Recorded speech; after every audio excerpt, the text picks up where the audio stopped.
Welcome back to CIE 2026. We're here with day 3, your Overwatch finals, and it's going to be a jam-packed night. We have our 2 matchups for today. We have Saint Foy versus USask for the 3rd place, and then later on after that, with a rolling schedule, we've got University of Toronto Varsity Hybrids versus the SFU Raccoons. So long-term rivalry there, but before we get over to that, my name is Baffles. I'll be narrating this game for you, and I'm joined by Small, who is our very own Overwatch World Cup coach turned colorcaster.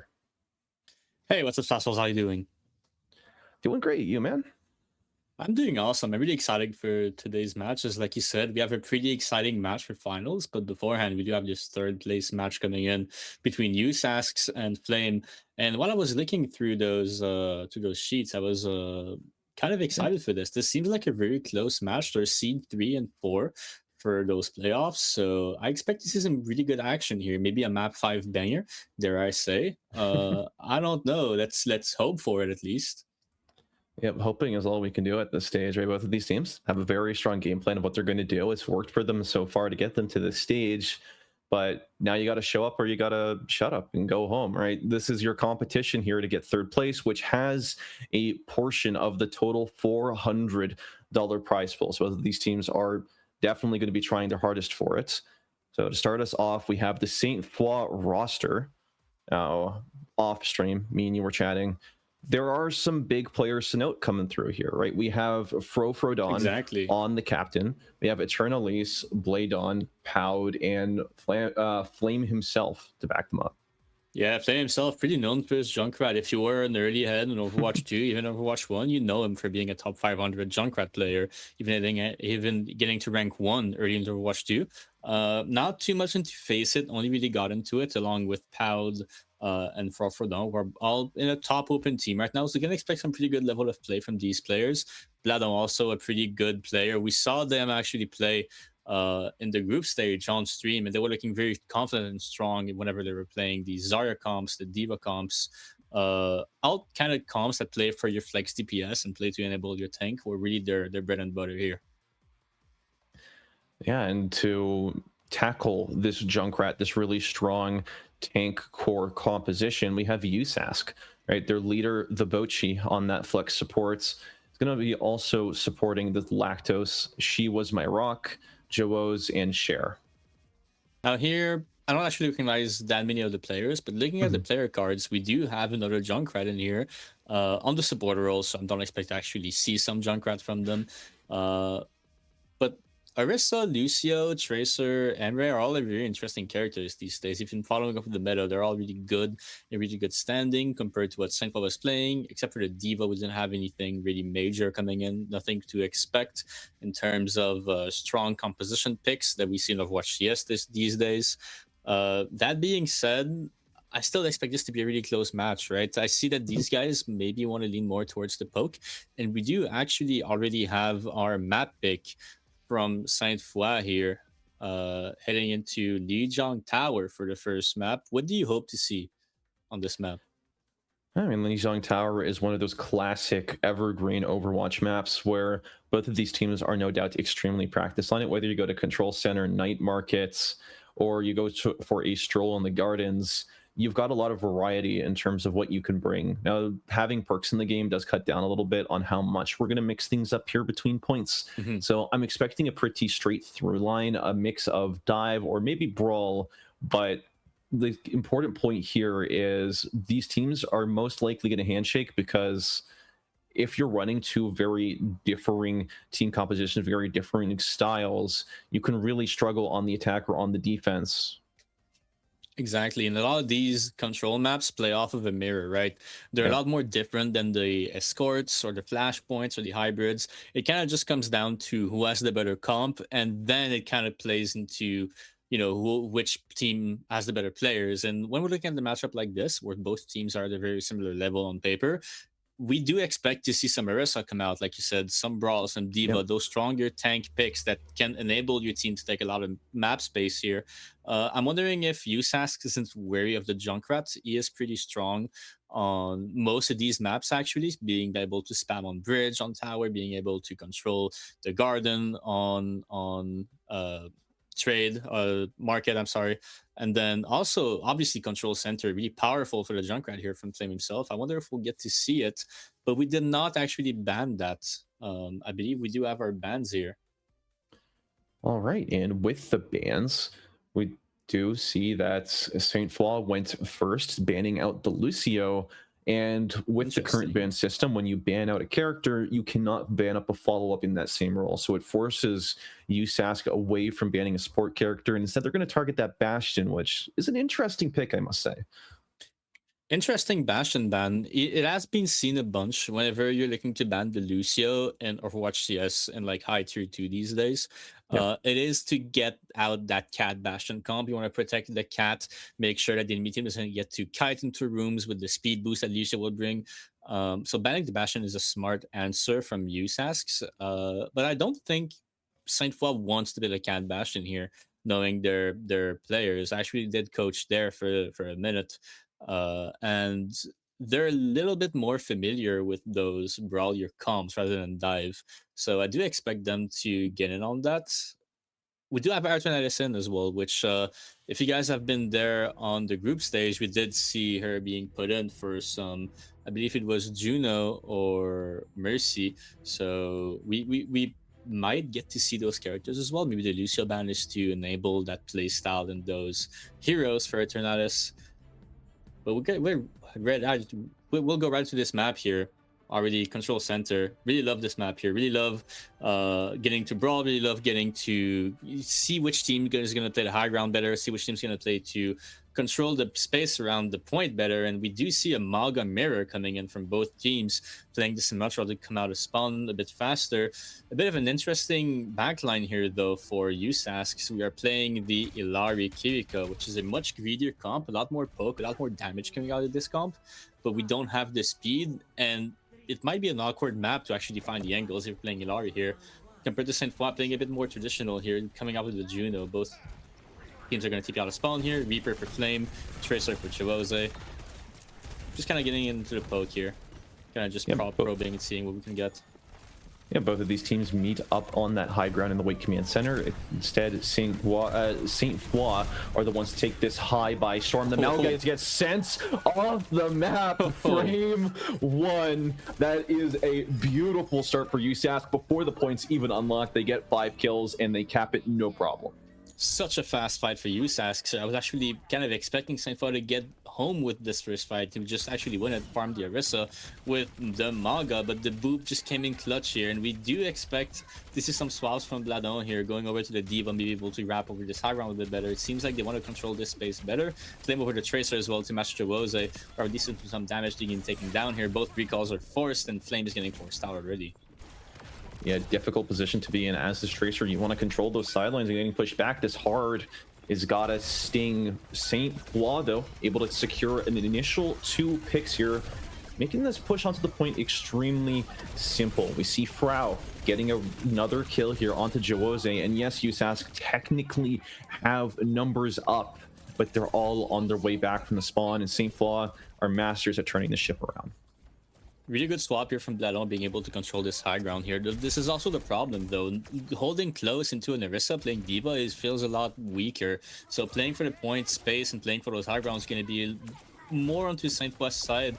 But I don't expect this to go their way, though, since Orisa has such a better point presence. It's going to be hard to force out this Diva. But if we do manage to do it, which we're just going to skip, Diva out the heads right in, Bucci finds a pick on Flame. Kind of awkward situation if you're Saint Foy here. Yeah, they were looking very aggressively here with this Tracer to try and find that he picks, but ends up getting shut down. And then Bladon gets stranded as the rest of the team is getting picked off on this cliff side. It was USASK's boon initially, and they're going to take it to their advantage. It's a double kill for the Surge and a double for the Pulse. But when all is said and done, USASK are the ones left standing. As I was saying, attacking into the Diva feels really hard, but if you do get to force her out, which you managed to do here with the Orisa, the point presence from USASK is so much stronger with the aggressive angles from the support line. The Orisa, which is a lot healthier, Lano does not have to walk to the Orisa right now, though actually gets to get a free walk on point into this high ground here to force out this Symmetra, or this Illari, and we do get the rush down as well. Yep, ton of damage onto this backline. Down one of your supports is not a position you want to be in, and the Kitsune Rush is doing wonders for their damage output. Saint Foix able to recap this point, but USASK are able to inch ever so closely towards getting that full cap. Exactly, and we're heading into that last fight scenario. If you're losing as Saint Foix, fighting into both supporters and DPS as well is really scary. We do need to get that Kitsune Rush out a little bit early and maybe have a good kite over it. The angles already get built from the Illari here on Bochi's side, and we get the Captive Sun coming out, hitting Eternalis and getting the first pick, and the Kitsune Rush down on point as well. If you're USASK, this is a really good situation. Sure, coming on with a double kill as well. Pal actually answers with his own ults, but it does not matter. The Kiriko falls him from Saint Foix. And we lose the point presence again. Last fight scenario here, we have one more recontest. Yeah, we see how powerful that override protocol can be, but you're in an enclosed space. You have no room to spread your wings, and now Saint Foix need to make a last-ditch effort here to touch on this point. The Diva goes out by the cliffs, missing it, and the override protocol over from above catches Frau. Now you have the Juno still alive. You have an opportunity, but with Flame down next, Saint Foix are fighting a 3 versus 5. The remake attempts as Poud is able to secure one kill, but USASK have this point on lock. The Diva is going to bleed out slowly but surely, and that first point is securely now in the hands of USASK. A pretty close round we just saw here, except for that first fight, which was really fast. Those swaps from Saint Foix actually felt pretty good, but maybe we're getting a little bit too greedy here. Maybe we're too confident in Bladon and Flame's abilities here to go for, you know, aggressive plays, kind of set the pace, and we get punished for it really often. As I was talking about earlier, the Orisa are so much better at holding the space, not as good as taking it. And Bladon not really respecting that here. Kind of wants to go for the first turn every time. Ended up working sometimes, especially when we do get to kill the Orisa after the fight and maybe have a bit of a stagger. But both teams here are actually going to become really confident into their comps here, heading into that same matchup. A bit more open though, Bladon getting to skip more on the Orisa, getting more to go on the backline here. Flame back on the Tracer, so is Jawose. It's going to come down again to which team gets the point presence first and how we're going to play it here. And Bladon already hitting the bridge here. Yep, aggressive positioning here from Bladon, making sure that USASK are not going to be able to get any free tickets through onto this bridge as the poke rains down upon them.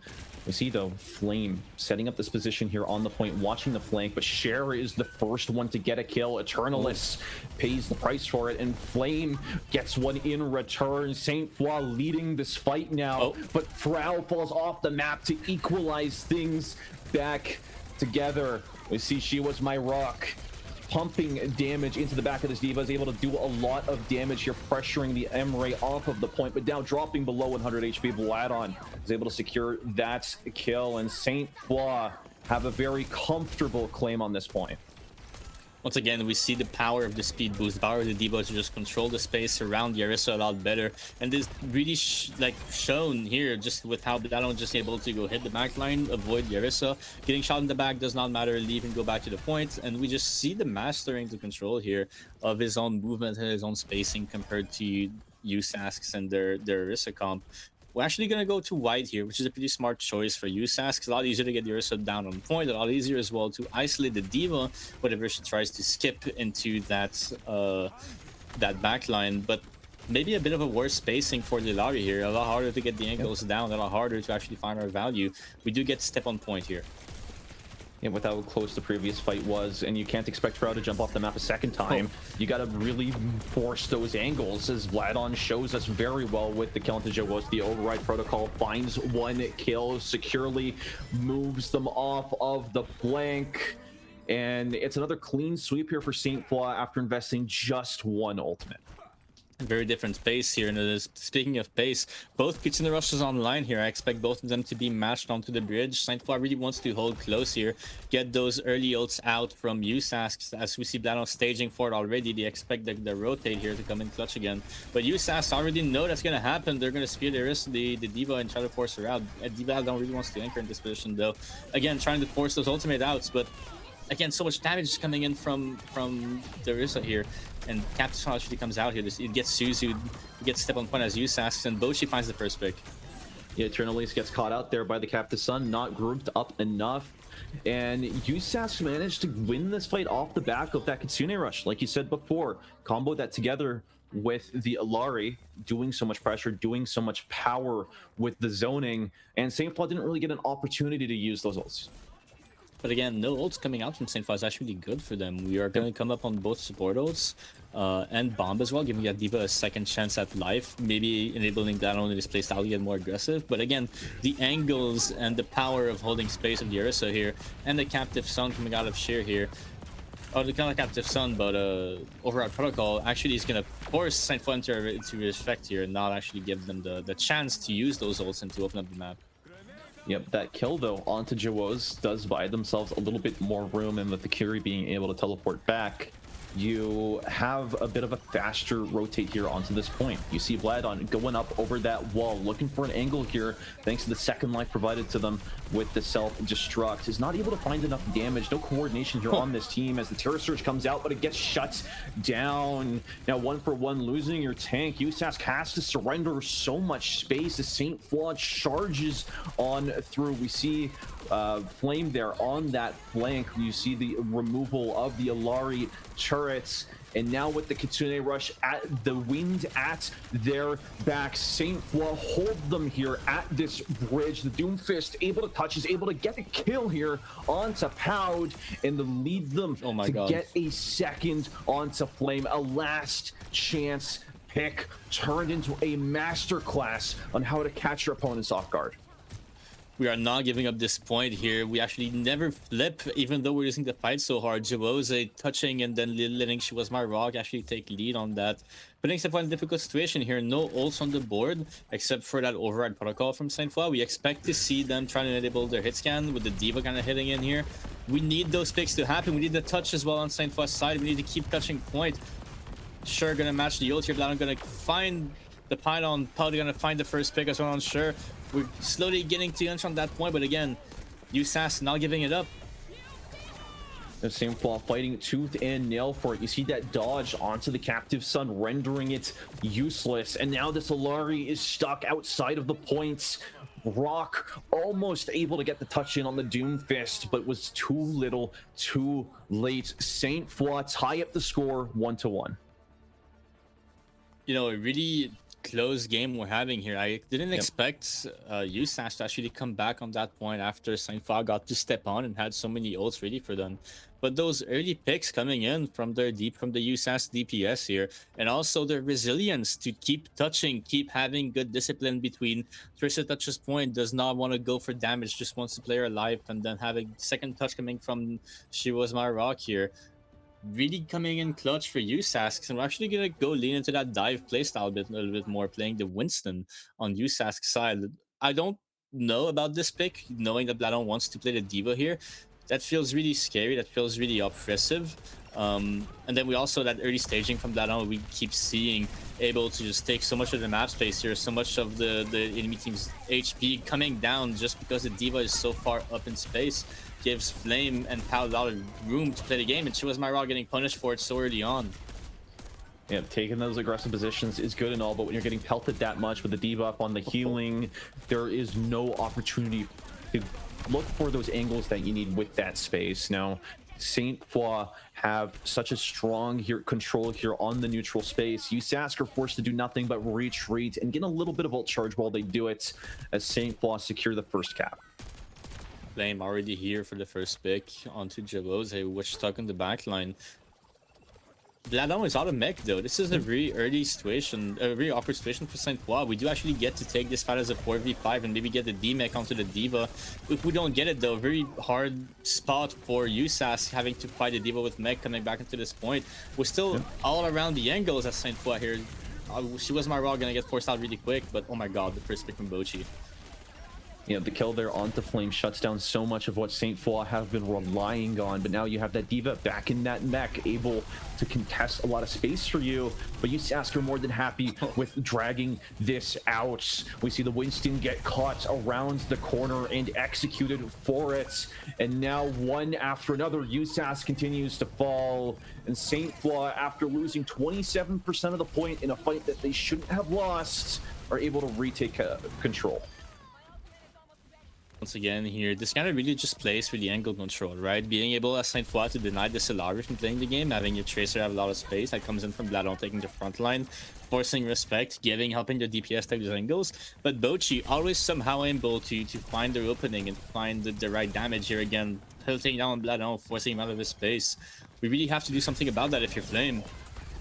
We see Poud take to the skies, raining damage on them from above, and the Bochi is gonna catch that eye. Losing your Lari this early on is not a good sign in this fight, but you do manage to wrestle away the self-destruct from the Diva, and now you get a return kill onto Eternalis.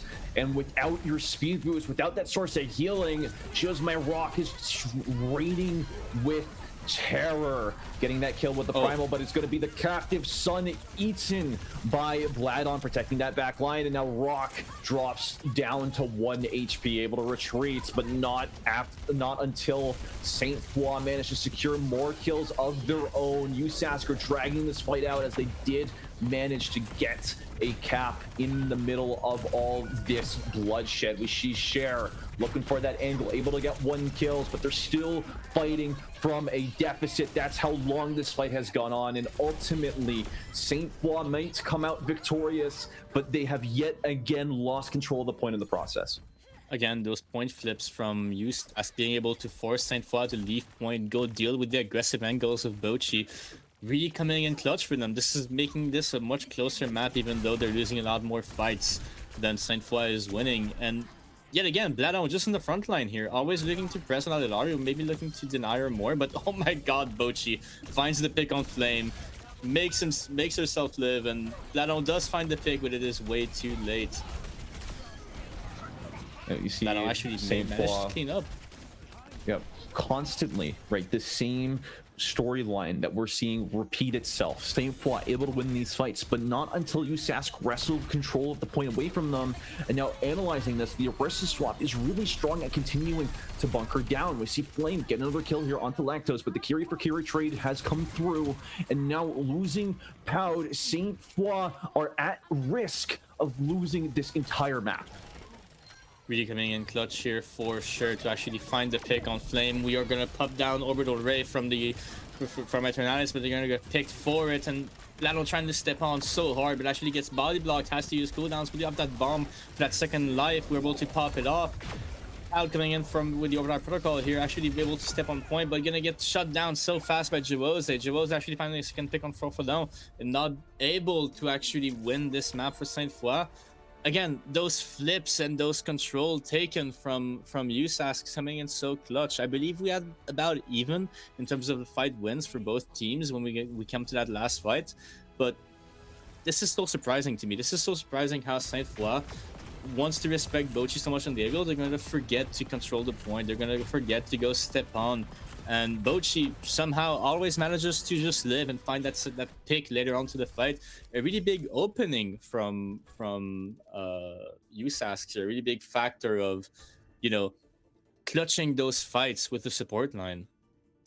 Yeah, and this might hint towards some themes that we see later on throughout the series, right? Saint Foy have a really strong gunner composition. They were able to get kills. They won pretty much every fight except for 1 or 2. But USASK, with the superior communication, being able to sneak around them, like you said, had the ability to equalize things, right? They were able to bring it back And ultimately, that was the key to their victory. Now, moving on to another type of map, right? When we're not looking at control, when we're instead going over to escort or to hybrid, depending on what these teams choose, how do you see that translating moving forward?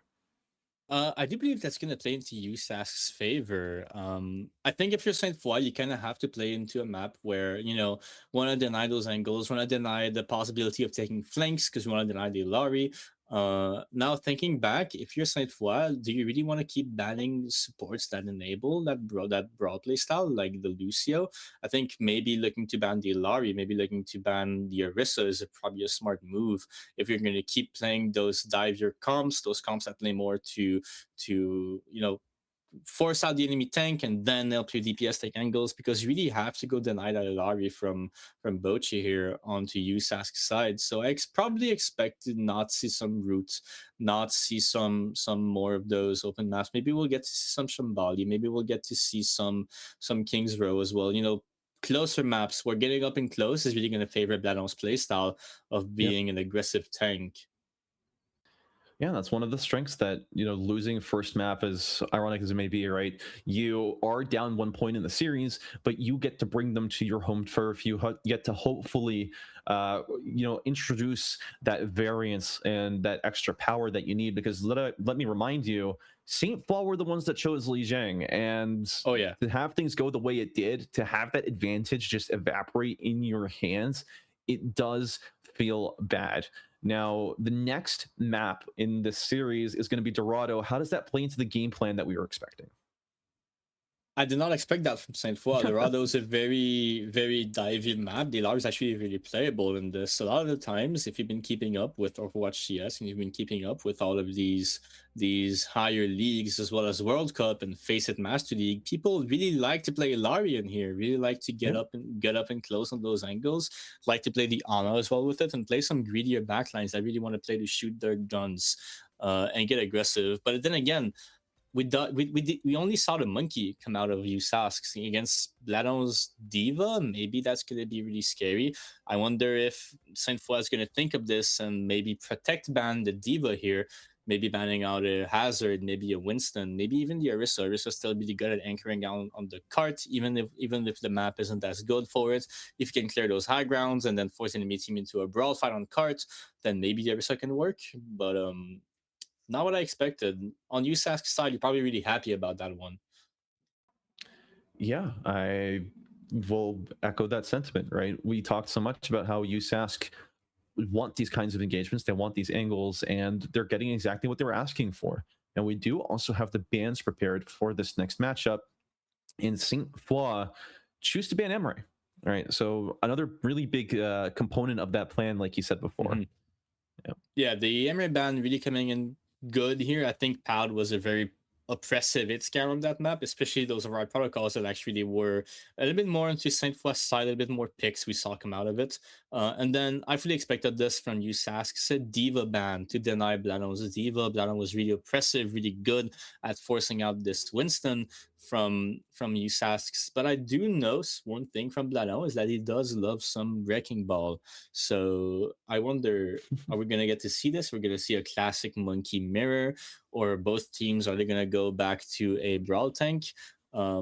The one thing that we have to note here is that the support lineup is completely open, so that Lucio is back to being playable. The Ana is very good on this map. We can expect to see some of that on both sides.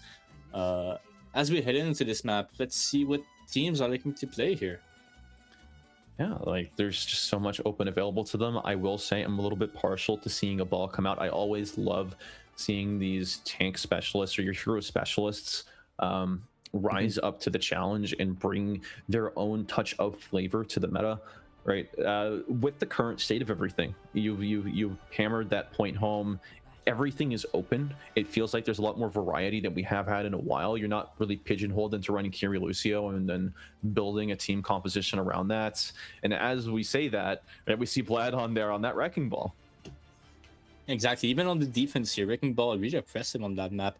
A lot of flanks available for us, especially since they added that retract grabble option, where now you can kind of just scale up those roofs, scale up those buildings, have some easier times actually firebotting into those close corners. one thing I didn't expect from Saint Foy though is a far mercy, which is not something you see really often, especially at this level of play. Kind of easy to deny that comp, just being able to shoot the mercy out of the air, shooting the far as well. But with a player like Flame having a mercy pocket, that feels really scary for Saint Foy. And USAS actually gonna play Delari again with the Winston. Maybe a good predict on Saint Foy's side to maybe deny those pylons, but also kind of scary for them. Yeah, you Sask have that advantage of being able to change their comp as need be, but looking at the way things are going so far, maybe they don't need to. Cher picks up the first blood of the round so far. Flame is able to trade it back, so things are back to the baseline. And you have a lot of damage coming out as they contest this high ground. You see the ball knocking down Lactose, and Saint Foy are really dominantly holding this high ground. First pick coming out of USAS, like you said, but it kind of didn't matter as well because you have that res available for Saint Foy if you let it pass through. And Flame, with the Mercy Pocket, being able to land those direct hits on the Winston over the backline as well, forcing out the Suzu, forcing out a lot of cooldowns, a lot of respect from USASks here. It's kind of gonna come down to Bochi here to force Flame to respect the space, as sure. Without that Veil, can't really do much about a far Mercy in the air, even as a hit scan. So again, here as we see Bladon coming in for the early slam here, giving space for Flame to kind of poke and just, again, get that HP down from USASK using the damage boost that he has, forcing a lot of respect out of the backline of USASK. Yeah, those rotates from Saint Foy are very strong. It's been a key point for them so far as they're able to execute on these targets. You lose your Winston this early on in a fight, you're going to have a difficult time staging an attack on this payload.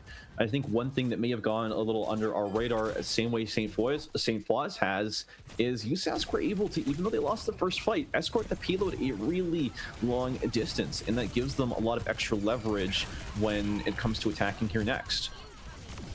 A lot of volts coming here from Saint Foy. Actually found the double kill for Flame here on Sher and the Bochi.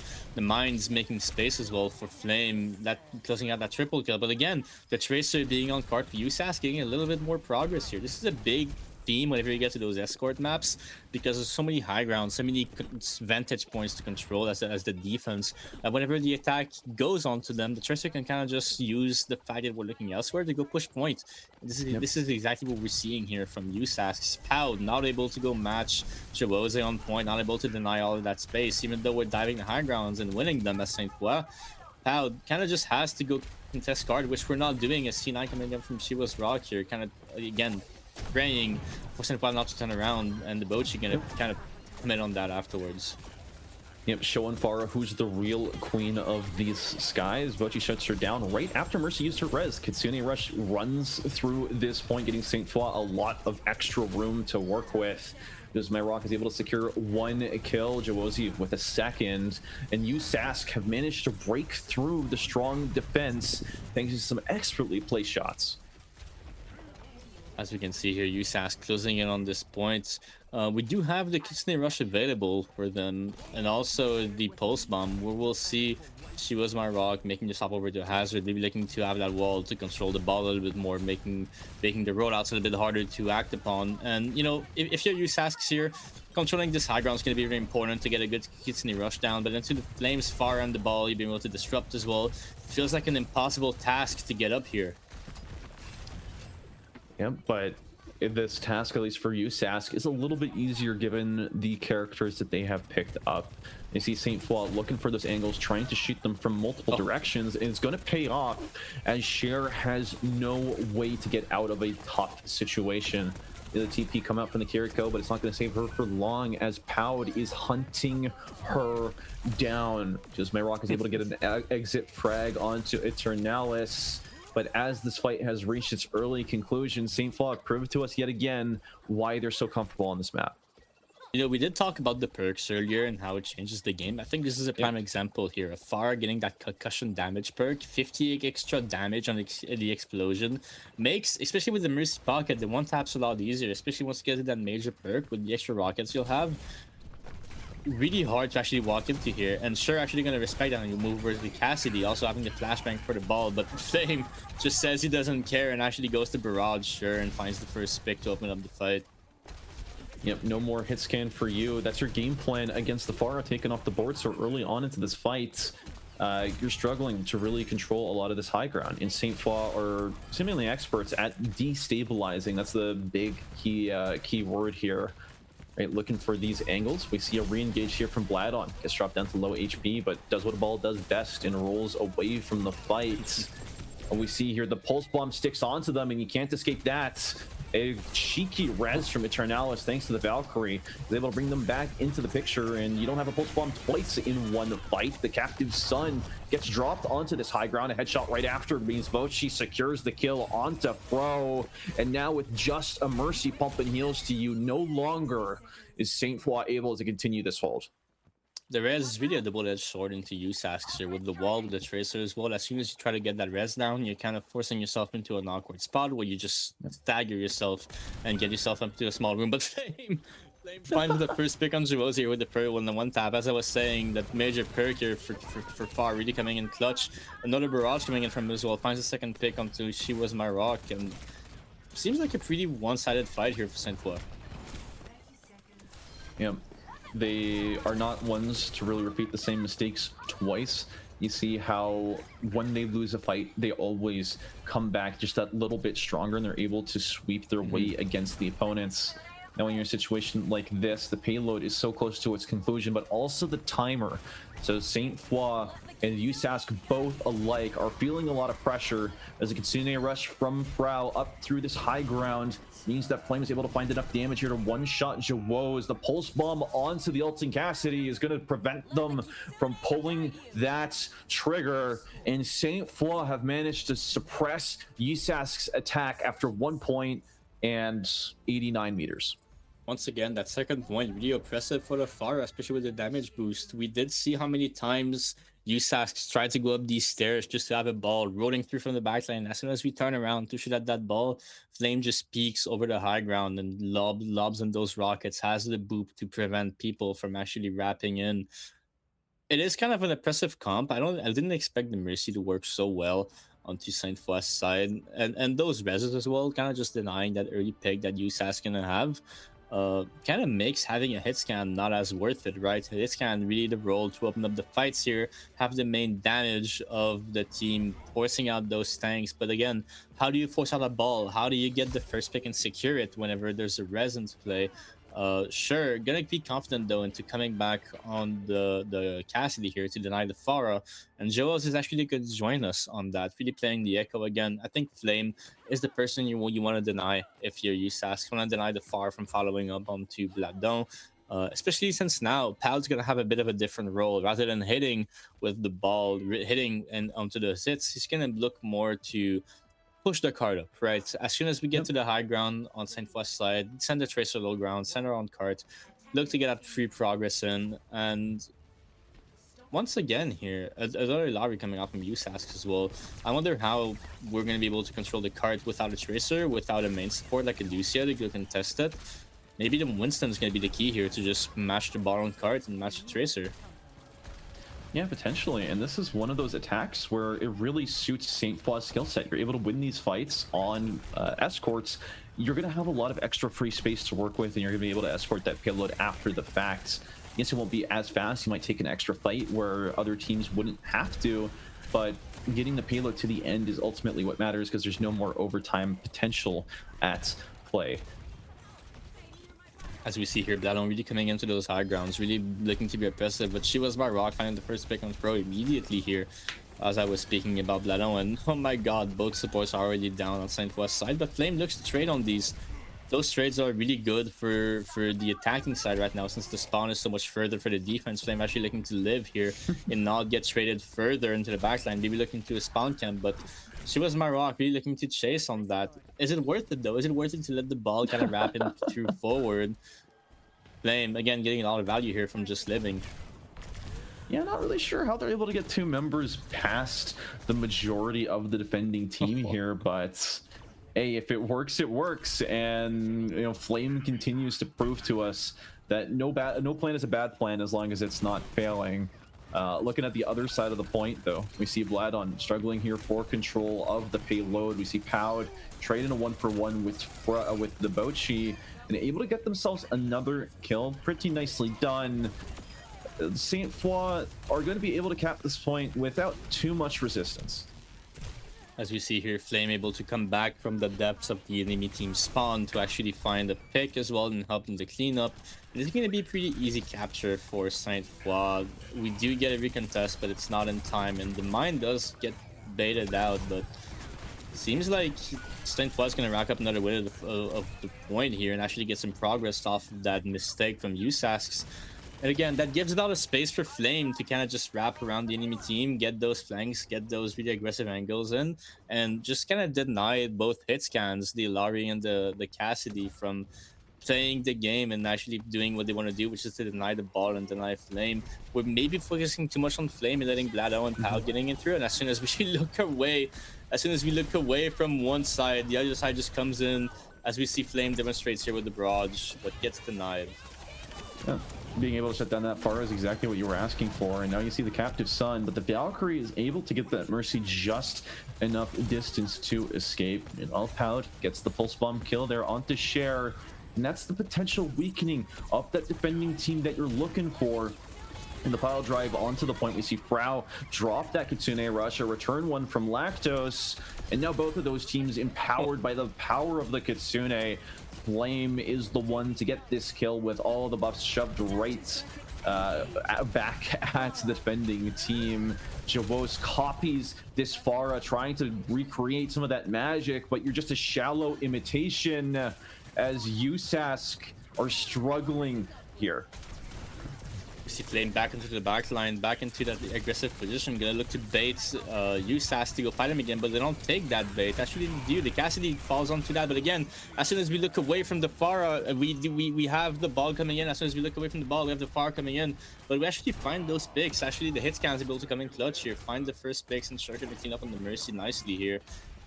This is kind of a back and forth game of, you know, are we able to make Saint Foy respect us enough that we get to build the space? I feel like as soon as we look a little bit too hard onto the ball, Flame finds his opening, but as soon as Sher and Bocha are able to balance that attention, really hard for Saint Foy to find any picks, any space on the map here. The guns are simply better than being able to fly around the map, and we see it demonstrated here perfectly. But Bladon, we're gonna make a swap over to the hazard here. Maybe look to be more aggressive on the front line, give Flame a bit more space.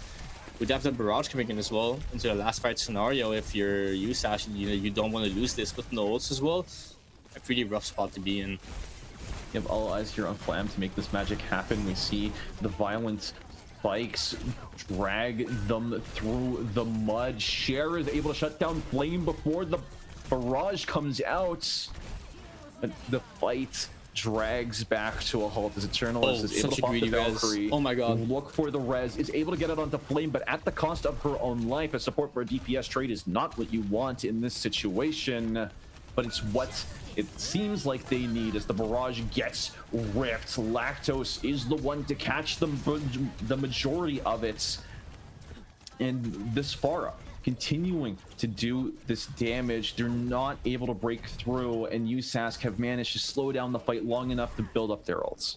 And we're still trading here, and as you said, the Kitsune Rush, the Captive Son on the side ground, both really oppressive ults whenever it gets that little stage here. Saint Foy is gonna have to take angles into this, gonna have to look to deny the space, but oh my, She Was My Rock already hopping into the Kiriko here, looking to deny the early play, deny the Kitsune Rush, no space to use it here, and Flame getting hit by the Captive Son.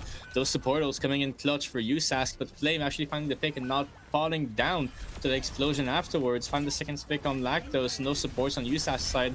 Any damage taken is permanent now, and Flame really gonna hammer in that fight by finding another pick on Sure. We have to touch point, we have to use Primal to live on point as She Was My Rock.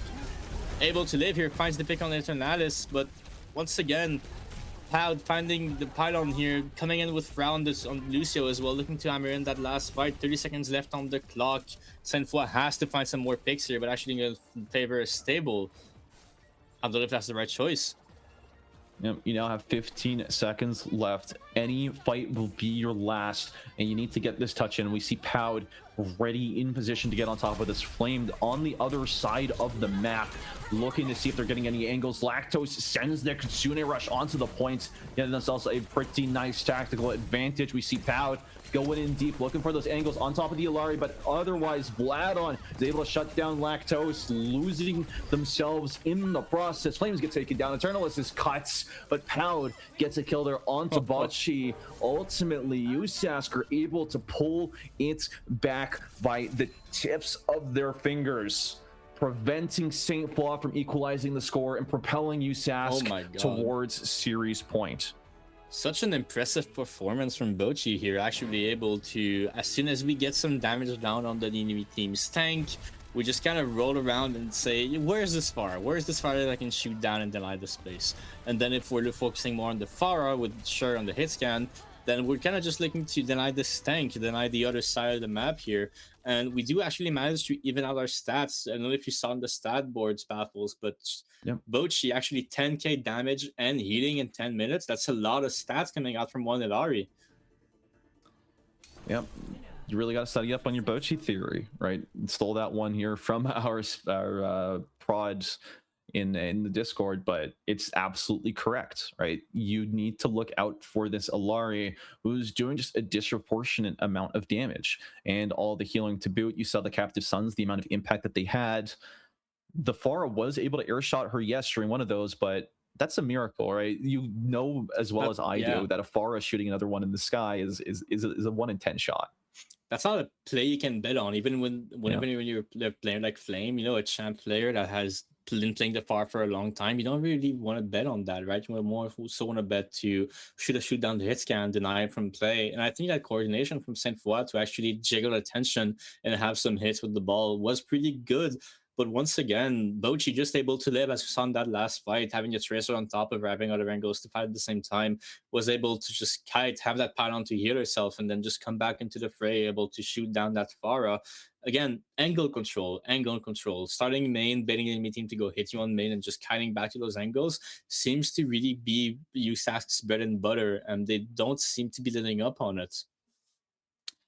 Yeah, and when you're backed up against this corner, right, the St. Flaw have one last opportunity to make their mark. If they fumble this next map pick, if they don't perform to their peak, they're facing complete elimination and they get none of that prize money. So definitely have an Illari ban here on the cards. But aside from that, right, what do you think USASK are looking to do to help secure and close out the series? Honestly, I think USAS just wants to keep playing the Illari. I think they just want to keep playing to have those angles. But if you're Saint Foy heading into, I believe it is an hybrid pick for them, there's a, or maybe Flashpoint if I'm correct, there is a lot of opportunities here to deny that kind of play style, to deny that kind of mechanical angle play, both because the map is a lot more centered around the brawl, but also, again, the Illari ban is still available for us. I don't know if we're going to go to it. USASK in a really strong position. And you got to think, in a best of 5 like this, 1st to 3 scenario, you did have some cards to hide at the start. You know, that first map, that first control, you don't want to show all of your available plays. But now, Saint Foy is on the verge of losing here. If they want to get that reverse sweep in, they have to lock in. They have to use everything they've got. Yeah, and in a desperate last attempt, St. Foy are locking in their next map pick, and it's going to be Atlas, right? Our newest Flashpoint map. It is definitely one of the least practiced, at least that I've seen floating around in the collegiate scene, and it has a lot of variance, a lot of different opportunities here for you to play around your angles, and in between, you know, your close quarters fights to your more so out in the open objectives. You're going to really be putting both teams at an uncomfortable position. And St. Foy, at least with their adaptability, and we've seen their ability to win these straight up engagements in a 1-for-1 duel, you know, maybe that's what they're counting on. You know, we do have those bans already locked in as well from both teams. And, you know, looking at them, I did not expect Saint Foy to simply not respect the Illari here and not ban it out. But at the same time, the rest of the ban makes sense, right? Atlas is a very prominent brawl map. I think it is the most brawlier map out of all the flashpoints that we have right now. And that really plays into their playstyle. I don't know if you remember first fight on Lijiang Tower, they actually played the Maga and swapped over when they had the Orisa matching. It's I think banning the Orisa may hint towards Saint Foy wanting to play the Maga here, wanting to play more Yeah. for Bladon to head in with that slam, heading with that initial fight, and again really play first, play style of being aggressive. But USASK's really smart with their ban here. Bans out the Juno. I do know that Eternalis does not play the Lucio. I wonder what we'll see here. Maybe we'll see a Kiriko Lucio comp with Fro playing the Lucio instead. I do fully expect though to see that Maga come in and maybe be the key to win this first map for Saint Foy, having their first dub, and at least say, "Hey, we did not get 3-0," right? Which is at Yep. this point not all you can hope for, but all you want to have. Yeah, and talk about 3-0s, right? This has been a bracket of 3-0s. We've only had 2 series so far throughout CIE's Overwatch brackets that haven't been, and those have both been 3-1s. So I'm really counting here on Saint Foy to start to bring this back. And just like you called Wide onto that Malga, we see Fro onto the Lucio, and it's a really big departure from their status quo. You know, we do have a bit of a swap up here between the supports of Saint Foy. We're swapping the main and the click support to, you know, sacrifice comfort for the hero comp, and we do see that Maga mirror coming from USAS here. Now a big difference, Saint Foy really playing the shoot the bad guy comp, playing both 2 tank busters to win the Maga duel, really betting in on Ladon to carry them through this match here, while we're playing the Tracer on USAS's side, looking to deny those flex DPS and those supports, and Ladon really hates Bochi here after those first few maps, finds the first pick on it, and Flame already coming into the fray here as well with the pick on Juose. Yeah, the Malga versus Malga duel just has a lot of these, I want to call them degenerate consequences on your matchup, because a lot of the time it ends up just being the tanks shooting each other, pumping a lot of damage and getting a lot of healing through it. But another unforeseen consequence of that, right, is Bochi is struggling to really justify their position here. A Reaper and a Bastion are super tanky, and you're not going to find an angle here to shut them down. You're not going to, be able to do them straight up. And we see here again, right, Saint Foy are able to take this fight without really much firepower shot back at them. You know, having no actual, I'd say, traditional hit scan on the Saint Foy's side really puts pressure on USASK's DPS to force out the Bastion, force out the form. This is going to play really into how hard they can make the enemy DPS respect us before the Mog actually comes in with a slam here. And Bochi gonna bow down to this, play the Lucio here, looking to enable their tank and their DPS a little bit more. Saint Foy really just waiting for USAS to step on point, really waiting for the first run to come in before they actually go in and find the first pick onto She Was My Rock. Yeah, looking here to further their lead, 95% on the point, and USASK are not able to get a proper stake on it, right? They see this Reaper, 1 HP, gonna fall shortly after that, and finally, the USASK are able to find a pick onto Pouch, removing the Bastion from play, but it's not until it's far too late. Saint Foy claim the first flashpoint in very convincing fashion, and they're looking to continue this lead further as USASK are given no room to breathe coming out of their spawn. And we do see Saint Foy here chasing those stagger picks, and USAS actually going to make over the swap to the Diva here, not really wanting to play the frontline trade into a Reaper Bastion, which I think is pretty smart for them. Again, for USAS, not having to fight a Tracer, not having to fight an actual hit scan, really plays into their favor here. They want to just play to deny those DPS and then play to shoot down this tank, but Saint Foy setting the pace here with the Kiss and Rush, and then all those other ultimates coming in, finding the 2 picks on the supports, are just looking to set the pace. They're really looking to set the tone of the fight and not let any breathing room to USASKs here, as they're going to stagger the Baby Diva. Yeah, that Malga Cage plus Death Blossom combo is absolutely brutal to fight into. A remake from She Was My Rock as a stagger comes out. I mean, that's got to suck for USAS, because you have to wait even longer for your tank to come back. They don't even have any ult charge to come back with. And we do give in that extra ult charge from the mech to Saint Foy's side, already back at 30% on the Reaper ult, already back at 20% on the cage fight. And again, USASK's not really playing to shoot at the enemy DPS. She was Maroc trying to at least, but just getting slammed every time, actually forced to go match the Smaga. But we do get an opening here, but the beat comes out from Saint Foy to stabilize the Maga. Biding their time, we see a return beat from USask, and they're able to use it to walk forward into this back line. Saint Foy rips the Jawos rips the Death Blossom, is able to find both of the supports. Vladon jumps off of the map in an attempt to not feed any more ultimate charge, and these quick swaps from USask, they might be the answer here to tackling Saint Foy. You know, we're back to my favorite game of Overwatch here, counter swap Overwatch, as we see Bladon going to the Zarya here, looking to deny the D.Va from USask. But again, D.Va in a really good spot here, able to kind of just dodge the Zarya. And if you've been paying attention, Showas Maroc was not looking to fight the enemy team tank early on these fights, just looking to deny the enemy space, looking to push out those supports, those DPS, and then shooting out the tank. So I wonder how we're going to keep that going here. And sure, rips out the overclock here, finds 3 picks onto Fro. Four, sure.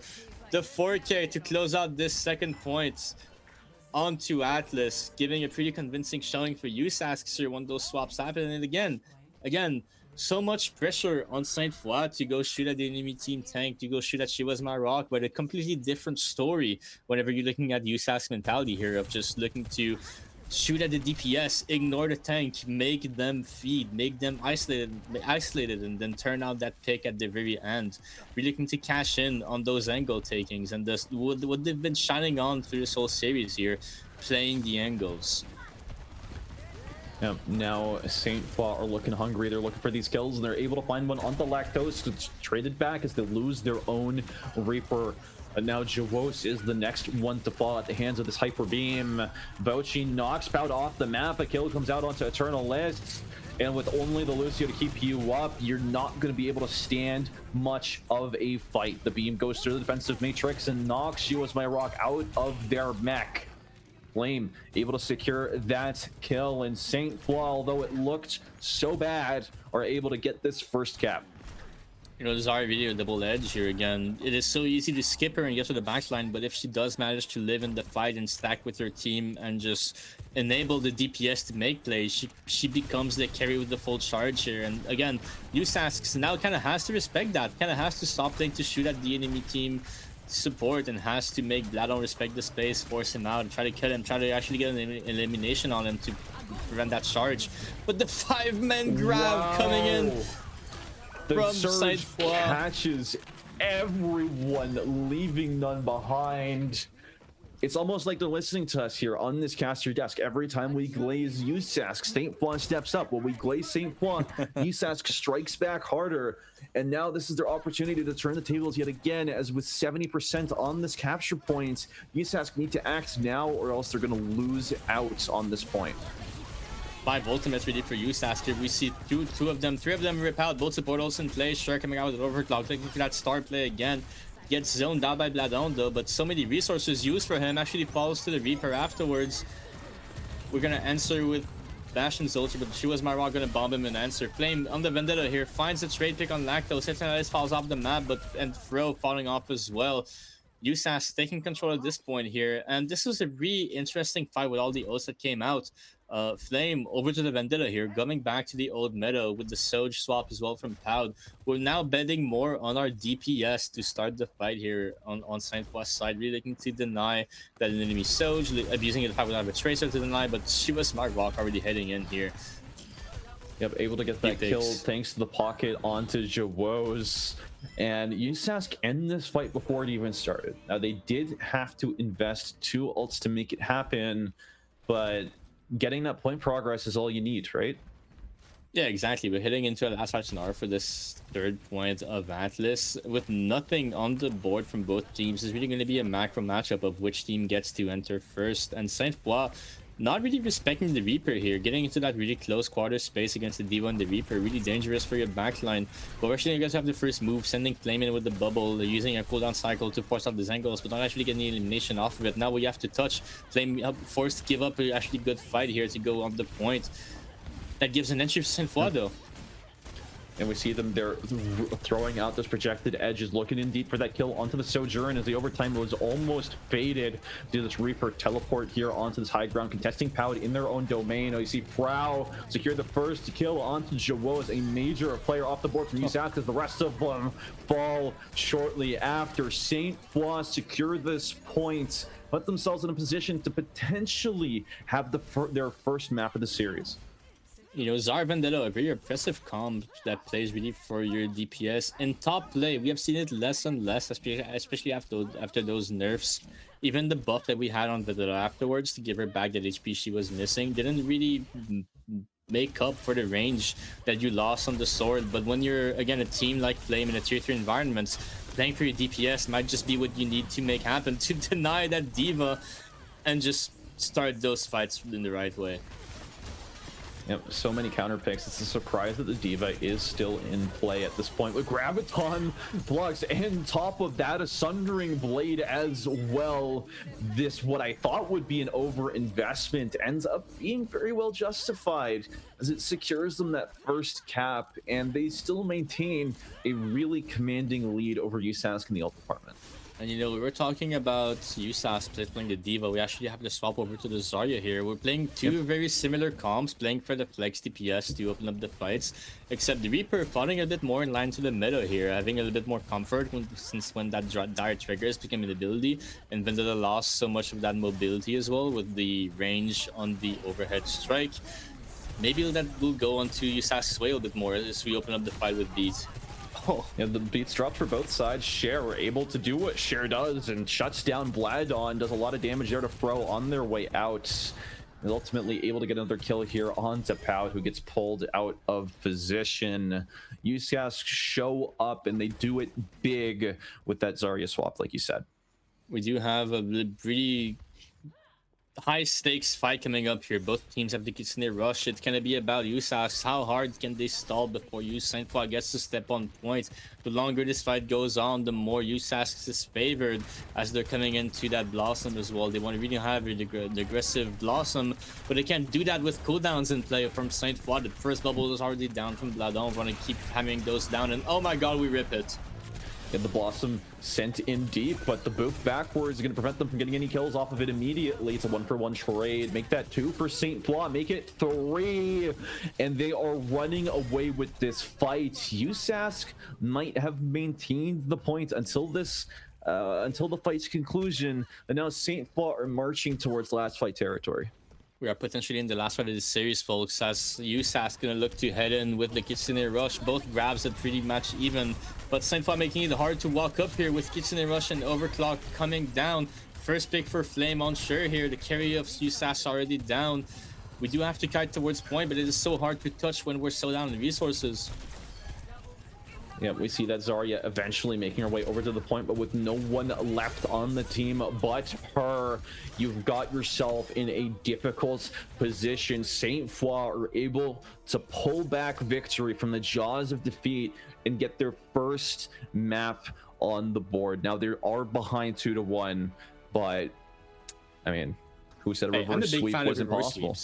I'm a big fan of them. I'm a big fan of reverse sweeps. If you guys have been paying attention in Collegiate last weekend, there were quite a few of them. And honestly, in the Canadian leagues here, we might get the same treatment, and I'm all for it. Sure here, with the 4K that they closed out. Really clean, really prominent on this Sojourn, really aggressive as well. That honestly, maybe putting her more on the map here. I honestly didn't expect so much from the DPS of either team on a map like this, but making those swaps over to the Zarya comps, really looking to enable the flex DPSs, making a lot of space for the hit scans. That really showed that also that plays for St. Foy, right? If we're not playing for the angles and we're playing more for the DPS, St. Foy kind of coming in clutch here with the DPS fights. And one thing to note as well is that the space is a lot better controlled on St. Foy's side. Those last fights were a great example of that.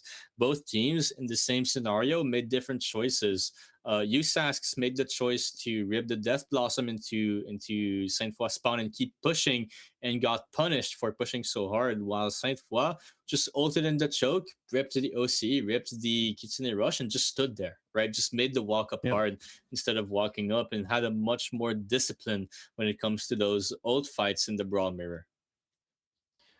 Yeah, just so much damage, so much potential coming out. And I think you really hit the nail on the head there, where as soon as St. Fall are able to play their game, as soon as they're able to drag USask through the mud, they were able to find that leg up that they were finally asking for. Right? We found ourselves in multiple situations where, because of the tank swaps or because of the DPS swaps, USask are forced to respond, and they've already lost so much ground in that response, and then they're behind on ultimate charge. And you have straggle picks, right? Like, I will not lie, Share on the Sojourn was super Oh, strong, very yeah. competent, but you find yourself in a spot where it's a bit of a thematic mismatch considering your team, and when you don't have enough follow-up to, support that Sojourn, she's not able to have those pop-off moments, the impact you want, and you start asking yourself, well, could we have done something sooner to help them out? I do think that even while we're talking about all those DPS taking angles, this was still Yeah. a very interesting map, especially with the first comp that we had from Saint Foy that worked out so well for them. I wonder if heading into this next map, which was already picked by USasks, we're gonna go into a Blizzard World map.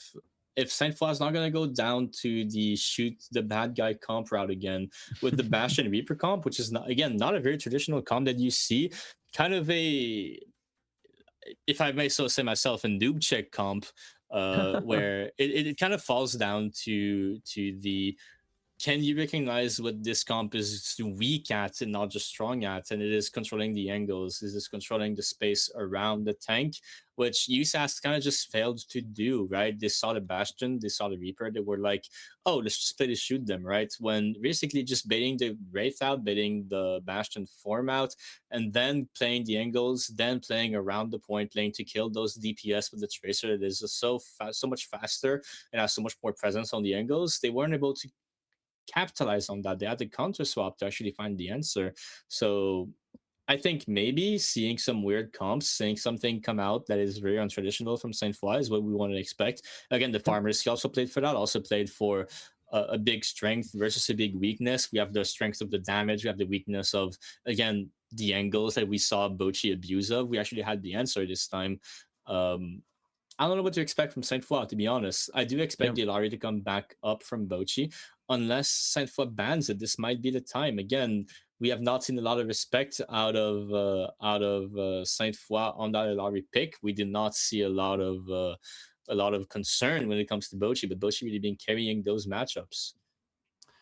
Yeah, and speaking of the bans, right, we already have our first ban coming through, and USask choose to ban out the Lucio, right? Taking a Mm. powerful figure off the board, we can't speak to it enough, right? You have that mobility, you have the speed boost, you have the boops, you have that control, and with how dangerous the environment has been in this series, we've seen multiple individuals falling off the map mid-fights. I think Lucio goes to further promote that as an extra strength. And I do think that USASK did not expect Saint Foy to be able to pull out this Lucio, knowing Eternatus' hero pool. But then again, having a very flexible support lineup where they can both play main and flex supports kind of just enabled them on playing that Q Lucio still.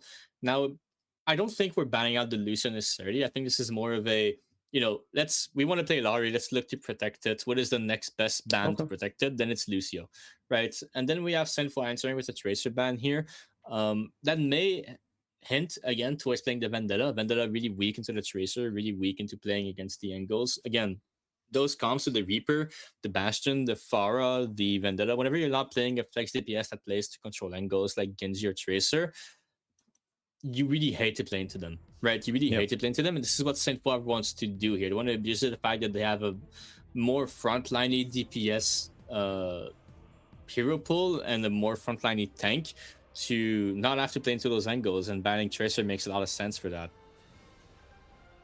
Yeah, the Tracer off the board is a really big pressure point for them. Like, yes, we saw Saint Foy performing on it. They were able to win out their duels, but with that out of the picture, like you said, the Vendetta becomes a lot more of an appealing pickup. Opening up off the gate, though, they're opting not to pick it as... Oh, we go back to the lobby for a second. We do have a lobby restart here, but we did see some of the comps. I didn't see what USASK was playing, but I did see a Pharah and a Diva from Saint West side. We Yep. do expect again to see those frontline comps. I expect Vladon to not be, because there's like two playstyles for Diva. There's the playstyle where you're a lot safer. You're playing to wait for the enemy team to get to walk past you and then shoot a tank in the back, or maybe have a dive on the backline. It's a little bit more free. Vladon is definitely more of a frontline Diva, more of a pretend to be main tank Diva, but that does play really well whenever you have the damage and the healing to follow through and help enable that playstyle, which we did see happen on this first map. And again, Farm Mercy coming out from St. Foy again, the Diva being played to maybe more frontline. I do wonder if, because they have a Mercy, Vladon's going to look more to, again, hide on those angles, wait for USASK's tank to walk past them, shoot him in the back maybe, or even just skip forward, right? We're really looking to deny the angles and have some more forward dives. We're looking to press the frontline pressure with Flame and the Farm Mercy here. USASK's, I did not expect this. A ball pick coming out from She Was My Rock. Maybe we're expecting the Diva to come out and we don't play it ourselves. So what's the next best thing? You play the Hazard, you play the ball, and you play this again. Skip the Diva and kind of just go straight to the back line. And Jawose, as I was expecting, onto the Genji to control those angles, hammer in the advantage that we have with the Ilaria to play those angles. Deny the Pharah from taking space. That's going to be on Saint Foy to fight for the Pharah, fight those angles, and make sure that the Ilaria doesn't get to play the game that she wants to play. Oh, we see She Was My Rock diving onto that high ground very early, disrupting a lot of St. Foy's game plan. Bladon continuing to be that aggressive Diva who punishes you on that front line just for existing. Now, St. Foy were able to, USASK were able to progress through this choke at record speed, but now we see Jawose falling in the same manner. But she was able to trade that kill back onto Flame, but now with the Mercy distracted with the res, they're able to secure 2 more kills, make it 3, and St. Foy fall, and USASK are able to cap this first point in under 45 seconds. You know, the Ilaria again from Bochi coming in clutch here. As soon as the Saint Foy tank, Bladon goes into the front line, that is their go to go take an angle, take positions on the map, and play to shoot at the Pharah. Bladon really gonna have to level up here and play to deny the Ilaria instead of the front line here. Because again, we see a lot of damage come out on She Was My Rock, but it does not matter. Ball just rolls away, and the angles are left free to explore now for USASK's front and back line. USASK trying to take an aggressive position here onto this high ground, but St. Foy continue to push them back. A lot of damage flying both ways from both of these teams. We have She Was My Rock on this position, spots out the Kiriko and forces the teleport from her pretty early, and now with the minefield available, could potentially have a pretty strong setup to allow USASK to take advantage of it in this next fight. Flame still holding on the high ground here, still in a really aggressive position to deny the front and main space of this map here, and that don't really looking to commit on that. But as we find the first pick on Flame, we're going to answer with Captive Sun, which is going to hit a massive 3 players on Saint Foy's side. We will be eliminating Flame, and the res will not come through for Eternalis here. A big advantage here for USASK. Those are the big hero plays that you see come out, and even though Eternalis popped that Valkyrie, you see Bladon get 2 with the Diva bomb in 2026 in the top 3 match. Hello? Excuse me? I was drinking water in that happened. Never do that to me again, Blad. I was gonna choke on that. Holy. I did, like you said, how do we see this in 2026? Bomb kills come out. Really coming in clutch for Saint Foy here. We were actually going to lose this fight, and now we can get to keep holding this choke with Bladon's hero play. And you see the Override Protocol matching the overclock, but you've got so much damage between both of these carries. They both drop each other down to 40 health, and the Kitsune rush as well. But Jawose is able to get 1 kill, is able to clean up a second before being traded back by Flame. Your hit scan is still available. You still have the damage you need to take down this Pharah. But St. Foy know their limits, and they're playing them well as USASK continue to take more meterage where they can. Flame still on that aggressive flank as we saw on the Dorado earlier, looking to take attention. USASK not going to take the bait this time, but this is equally as dangerous as Flame now gets a free wrap into the map as we're not looking at him. And Fro already getting hit on here by the ball, but does manage to get the Kitsune rush outs and just stabilize off of it. And Flame still stuck in the enemy backline here, not really able to find the inner tree, but actually finds the pick. And Bladon eating Debauchee's captive son here. You know, Diva eating it up with no issue. Had all the time in the world to spare, and we see Bochi getting dove on deep in that back line. Flame is traded back, but you've got your primary enemy number one down. The minefield is dropped onto the point, but Bladon is able to fly away from it and then melt them thanks to those dual cannons. Saint Flaw continuing to hold on to this point as Jawoz rips the Dragon Blade, looking to get enough damage in on that back line, is able to shut down Poud, and now sets their sights onto Flame as they pop the barrage. Gets traded back, and now Saint Flaw with their last efforts desperately, and a second Diva double kill to keep them in this game. What is happening? Flame rises to the occasion as well, and Saint Flaw continue to hold against all of the odds. I keep seeing Bladon rip that bomb, and I think surely not, right? But he comes through. I don't know if we don't have the cooldowns on Isak's side to escape these, but we gotta fix that. This was again a really free fight for USAS after putting down Flame. Flame back on the Torbjorn now, maybe having the turret to go deny that Genji is flanks and more damage to deny the ball from going in. The Mercy makes a lot less sense on Saint Foy's side now, except you probably get to do pocket Poud into the fights. That gives so much more space for USAS to come in, though, as we see the ball, a lot less pressure on her to walk up, and Cher and Javoze just be able to go step on point, but Poud finds the first pick with his pocket. Is Torbjorn trying to buy as much time as possible. Kitsune rush here from both of these teams, and the Valkyrie as well to give them some extra firepower. Flame does get traded out, but Ternalis is able to bring them back into the fight, but not without the cost of her own life. Bladon able to shut down Bochi, and Javoz drops next. USASK put so much into this fight. They really wanted to bring this home, but Saint Flaw continued to find a way to balance the sheets and repel USASK's attacks. Because up Saint Foy here, gonna come into a last fight hold. They're gonna step up a little bit more to use that Mercy pocket more onto the hit scan, to use Flame's position with the turret as well. They do have the override protocol coming in into the enemy team's override protocol as well. The Bochi, though, really close to that captive son, really wants to use it. It has been a really big clutch factor, as we've been seeing it so far in this series. So far, just getting the turret down, just looking to build our space, looking to use the fight of Bladon was preoccupied elsewhere, so that we can build our space, and we're going to open up the fight here with Cher with the override protocol. Yeah, the Emre using their ultimate a little bit early, using more so in a poke fashion, as we see the Dragon Blade get ripped on that back line, flying up above.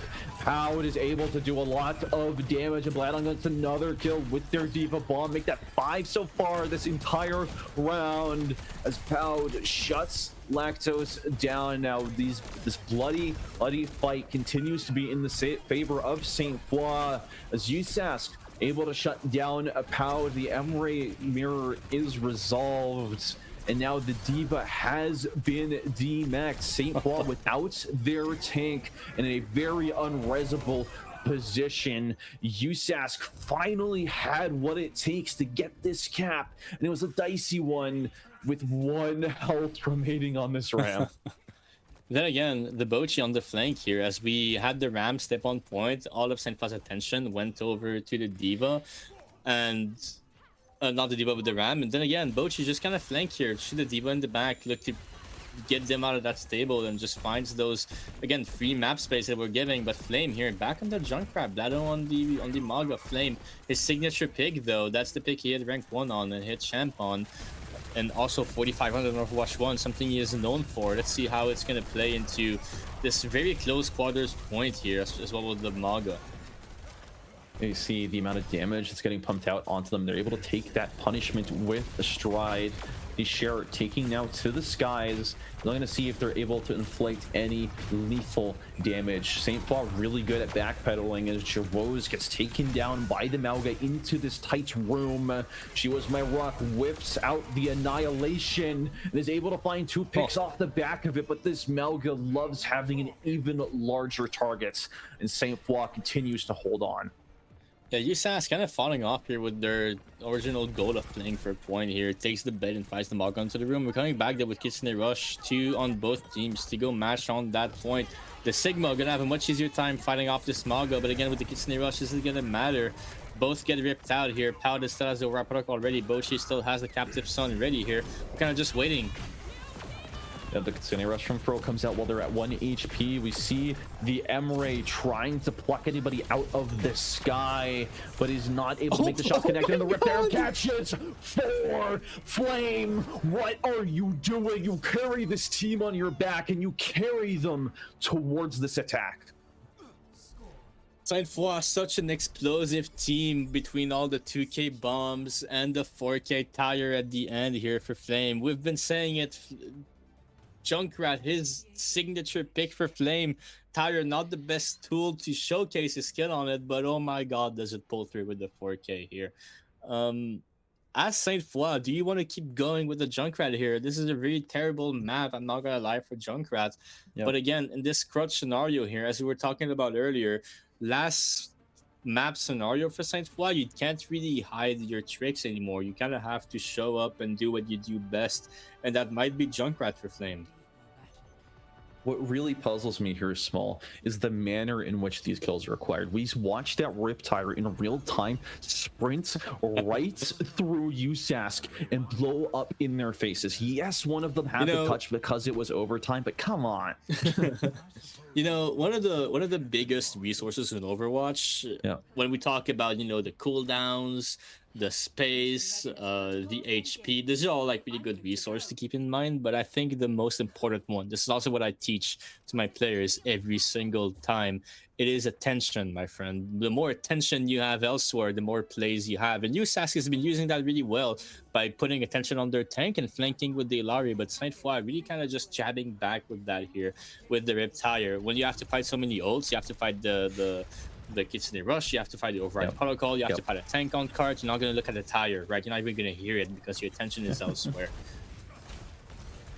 Yeah, and now taking that advantage, they're able to build up for themselves, right? Saint Foy are able to prevent an overtime situation and give themselves a pretty clear shot at tying up this series and, you know, keeping this reverse sweep going in high gear. You see Vlad on there already wreaking a lot of havoc in that background as Flame goes in close range, is able to secure a kill of their own, and no mercy on the board for USASK means that they're not going to be able to undo any of this damage.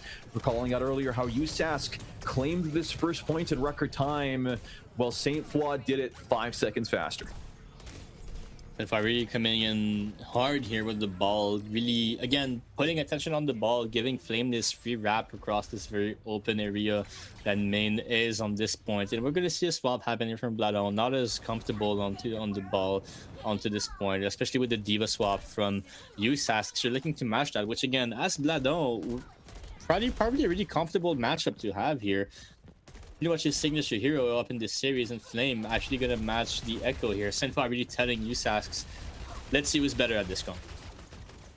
Yeah, that's the sort of ego pick that you need to make, right? The difference between third and fourth isn't your strategies. A lot of the time it comes down to these players to see who is able to outgun the others, and to put it in such simple terms, it's gonna be an M1 diff. And Saint Foy are feeling confidence coming off of the back of those previous fights, and it shows in both their game plan and their preparation. You have way ahead on their support also as well here. We do see the Valkyrie coming online, the Kitsune Rush coming online. We have to capitalize on that fast if you're Saint Foy. The card progress also very oppressive here for them. We do have a lot of ults ready, and we do see them being pulled out. Both supporters from Saint Foy finds the opening pick for Flame. We do try to answer with our protocol here, but fighting into the rush, the hit scan simply gets to have again a better gun here, and that's going to be a pretty one-sided fight for Saint Foy as we demake the Diva on card here. Yep, ultimates ripped for Saint Foy, used where they needed to be, and they're able to secure a pretty clean team fight. Now, USASK are going to come back with this Kitsune Rush and with the Captive Sun on Bochi. That is a team fight winner all on its own when it's in the hands of this player. Oh, yep. right as we say it, the captive sun gets ripped, and now with the Emre dueling them in the sky. You're backward hit, your shots on Sir, and they're all going to whiff. The survival at 1 health is all you can wish for at this point, as Vladon ultimately is able to pelt them down with one of the Diva Blaster shots. When you see the copy from Flame onto this Diva, looking for another kill here with the self-destruct, is not able to find it, doesn't do it quite the same. And with the trades making their way in their favor, we see Javos taking one down in that back line, but St. Foy are unstoppable as they claim second point, and they have 5 minutes on the clock to finish this map. 5 minutes, 2 fights to win. We really have a lot of options here from St. Foy. We're going to look to close on that advantage, keep the ball rolling, and just set tempo against USAS as they've been doing so far, or we're going to look to charge those ultimates, abuse the high pressure situation we have put USAS in, and just win it all with a 5-volt fight. Both are really real options as St. Foy here comes in already ahead on ults. We kind of just have to either rip them now or simply keep charging them and just build that advantage that we have. USAS with the pot on this corner, making the Echo a lot harder to play into. Might have an advantage here, but the Flame just flanks here and helps Pal find the first pick. Share off the board is a massive thorn away from St. Foy's side, and they're able to get a further follow-up kill. Vladon does get revived, but Eternalist again dies for that resurrection. Javos gets another kill here onto Flame, is traded back, and now St. Foy march towards this finale. Somebody needs to touch. Somebody get on this point, please, and stop them. We have a C9. They do not. And St. Foy have done the unthinkable. They're bringing this back from a 2-0 all the way up to 2-2, and now marching into this final matchup on equal ground will have the opportunity to snipe third place from USASC. We have a reverse sweep alert in here, folks, and as we see Flame with his clutch play here with a 4K tire, coming in from a hiding spot, which we didn't see on the live feed when it happened. That probably explains how the attention was on the Junkrat. We didn't have a lot of space to cross. But again, a reverse sweep available for St. Foy here. They're ready to cash it in, ready to punch in the ticket. And honestly, I believe in it now. I believe in it. If you are USASC, you are shaking in your boots right now. And let me tell you, this has been an exciting series so far. Spaffles, what do you think is going to happen here? Who do you think is going to take it home? And I think there are two really big unanswered questions here is, where did the Bochi go? And what is the deal with all of these explosives, right? We've seen a lot of miscommunication, a lot of failures around dodging the Diva bombs in particular, right? These hazards that shouldn't really be in play at this level of play are in fact here. And I think it's starting to show that these players, they're starting to feel that pressure. It's starting to get to them, and St. Foy taking advantage of that to come back. I think that's my current read on this. Where we're going to go next, though, is going to depend a lot on this next map pick. We are kind of heading into a more player comfort characters kind of situation as we saw the Echo come out. Echo has not been a really great character, not too bad in the meta, but especially the Junkrat, like you said, the Hazard. Again, kind of the same place as Echo, kind of like a CB tier character where you're not going to start on them, especially when there's other picks like Diva available. But, again, if it works, it works, right? We're not going to change a winning recipe on either team's sides here. And I do have in my ear right now that St. Foy starter is coming back from work here, ready to start with St. Foy Aura, their actual main support coming in here. We have a bit more play available for them. That again puts a lot of pressure onto USASC's side to try to win. And honestly, I'm kind of rooting for St. Foy here. I've been coached them for before. All of my teams are kind of known for their reverse sweeps, so this is kind of something I hope to see. I'm kind of biased on this. What game mode are we gonna head into? Do you remember, Spaffles? I do think it's up in the cards, right? We did go over to all of our primary game modes, so this should bring us back around to control. Right, so with the map pick going to the side of USASC, they have another opportunity here to try and destabilize them. Now, the swaps are still coming in. There are quite a couple subs for both of these teams. So while we wait for it to settle down, right, when it comes to these control maps, where do you think that USask have the biggest opportunity to come back with? Well, we're talking about control maps, but we do actually have our map pick coming in, and we forgot about Okay. one Spaffles. It is push. We actually gonna head into an Ah. Esperanza map here. And I think Esperanza is one of those maps where you can kind of just come in and play whatever, which is the same case as Control, right? It is one of those maps, one of those game modes where, like, for example, on the point, on the initial starting point of the points here, playing Brawl really helps teams just get that initial control. It really helps them to play for that bridge area here where we kind of just played the night enemy team from a walk up. But on the attacking side, Dive is so much stronger at taking those aggressive positions, taking those angles that USask's love to play. I do expect USask with the ban in hand to maybe play that Winston they've been trying to get out earlier. Maybe we Yeah. have a Diva ban coming through if it hasn't been used yet, and maybe we'll see some Winston come out along with the Ilari and the Kiriko. Again, just playing to deny the enemy team's DPS. Flame has been really coming in clutch with all of his flex DPS picks. The Pharah, the Echo, the Junkrat, all have been simply amazing for them. But they do struggle a lot against the Tracer. They do struggle a lot against the Ilari, which worked wonders for Saint Foy when they forced the Brawl map on Atlas and they forced the Tracer off the point on that last map Blizzard World. But without those bans available and everything in the hands of USasks, the map and the ban, it's a high pressure scenario for them. Yeah, and you're put in a situation like this where USask, yes, they do have the first ban, which means they could ban another random support. They can protect their Alari, but you can't really afford to because, like you said, you have so many thorns in your side. You have so many DPS that are pestering you. So I do expect to see a ban come that way. Now, Mhm. we are analyzing a lot of what USask are trying to do with this game plan. With Saint Foy, right, you're going to have an open opportunity here. Who do you ban to give yourself the biggest leg up on push? Assuming USasks wants to ban a diva to force this monkey to be in play, I think Saint Foy probably a Nidari ban. This might be the Yeah. time to actually come in clutch with it. It has not been used yet. Maybe it's been a mastermind of games right now on Saint Foy's side, just looking to say we're not going to ban it too early on because we want to win with it on map 5. They've been playing it this whole series on USask's side, right? They haven't given it up once except for Atlas when they were forced off of it to match the Lucio. So that's probably the ban you want to see. But then again, USasks might want to ban that Pharah, might want to ban that Echo from Flame, and so that gives a lot of again play into Saint Foy's hands to kind of just say let's not ban the Ilari, let's look to ban maybe the Winston, maybe the Ball as well that have been pretty oppressive to Saint Foy's hit scan. There's a lot of play available, but if I was Saint Foy, I would lean into that Ilari ban. And we do have confirmation now that the bans are in. USask choose to take Flames Farah off the board. Not going to deal with that anymore. And your prediction right there, Small, is spot on. Alari has been completely removed from play.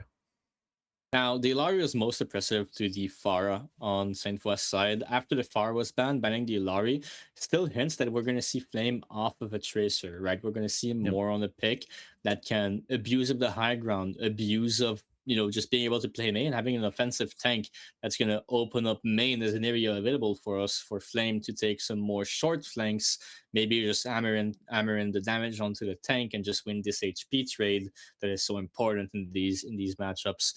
I maybe expect to see some echo from him. I do expect to see USasks lean back into that Tracer pick to, as our tank gets pushed in, we take up an angle, shoot at the supports, shoot at the DPS, prevent them from coming in on the Diva space, and then start shooting at the tank, right? Yep. I think USask's game plan is probably going to come down to isolating Bladon and making him a prime target for damage, while Saint Foy, again, playing for the DPS, with no Ilarian play seems like a very feasible option. Yeah, I mean, having it out of play opens so many different angles and consequences that we might not fully grasp yet at this stage, because the subs are fully confirmed now. We see Saint Foy are going to sub out Eternalise for Aura. You mentioned before, plenty of Aura here on the team, and it's going to be a really big shakeup because you're no longer going to have that Mercy specialist at your disposal. And when we look at the back line for USask, it seems to be fully or partially swapped out, actually, because you see Lactose get removed and Bochi graduating up to the DPS role.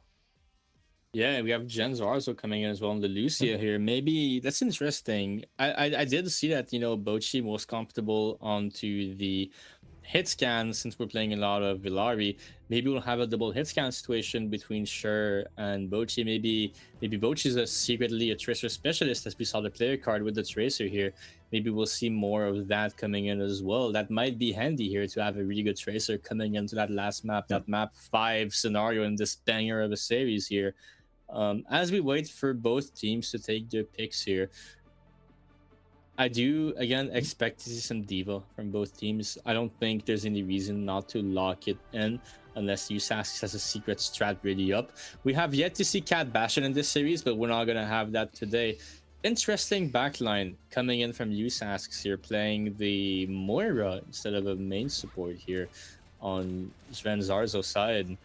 I do wonder if that's because we lack the hero pool, or if that's because we want to start flanking again, really oppress on those angles against Saint Foy, who is not as good as to control them. But Flame, we were completely wrong. Is going to lead into this Tracer. We're going to see a very classic comp from Saint Foy. Kiri, Lucio, Diva, very strong core that we've seen across this Face It season, this Overwatch CS season as well.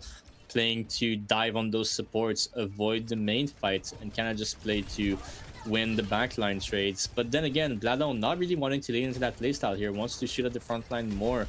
I wonder if we're gonna just our play here on Bladon's side, or if we're gonna have Flame shoot the front line more, as we see right now, forcing out this Orisa.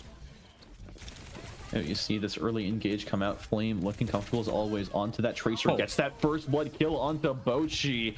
Welcome to the DPS role. Your room is all the way on the other side of the map, as Saint Foy are now charging here forward with this advantage. You have the Suzu already out of the picture. Lactose falls shortly after, and now the Orisa stranded in the middle of nowhere. You see Cher get taken down in a late pickup, and Saint Foy are now the ones in charge of Bob and charging him forwards towards this first checkpoint.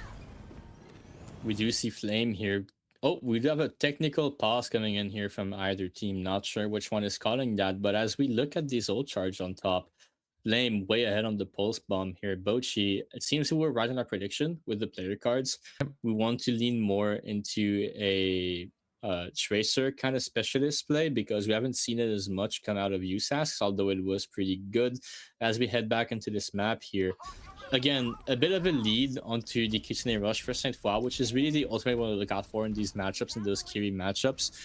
But USask somehow way ahead on the Moira ults, which is a very powerful ult when it comes to, again, playing those angles, playing those duels. We do see She Was My Rock playing the Orisa here, again, playing to control point. We did talk about that Brawl versus Dive matchup on this map. Dive a lot better at attacking, Brawl a lot better at defending the points here. And again, we see the attack being punished so hard on the Orisa here. Yeah, finds yourself the recipient of a surprise gift. It's a pulse bomb, and it's going to take you down. Saint Foy, again, expertly navigating this fight. After taking down the tank, they move their gaze towards that back line, and USask still not accruing many deaths, and still pretty ahead on the ult charts, like you pointed. They're still looking to find their first win.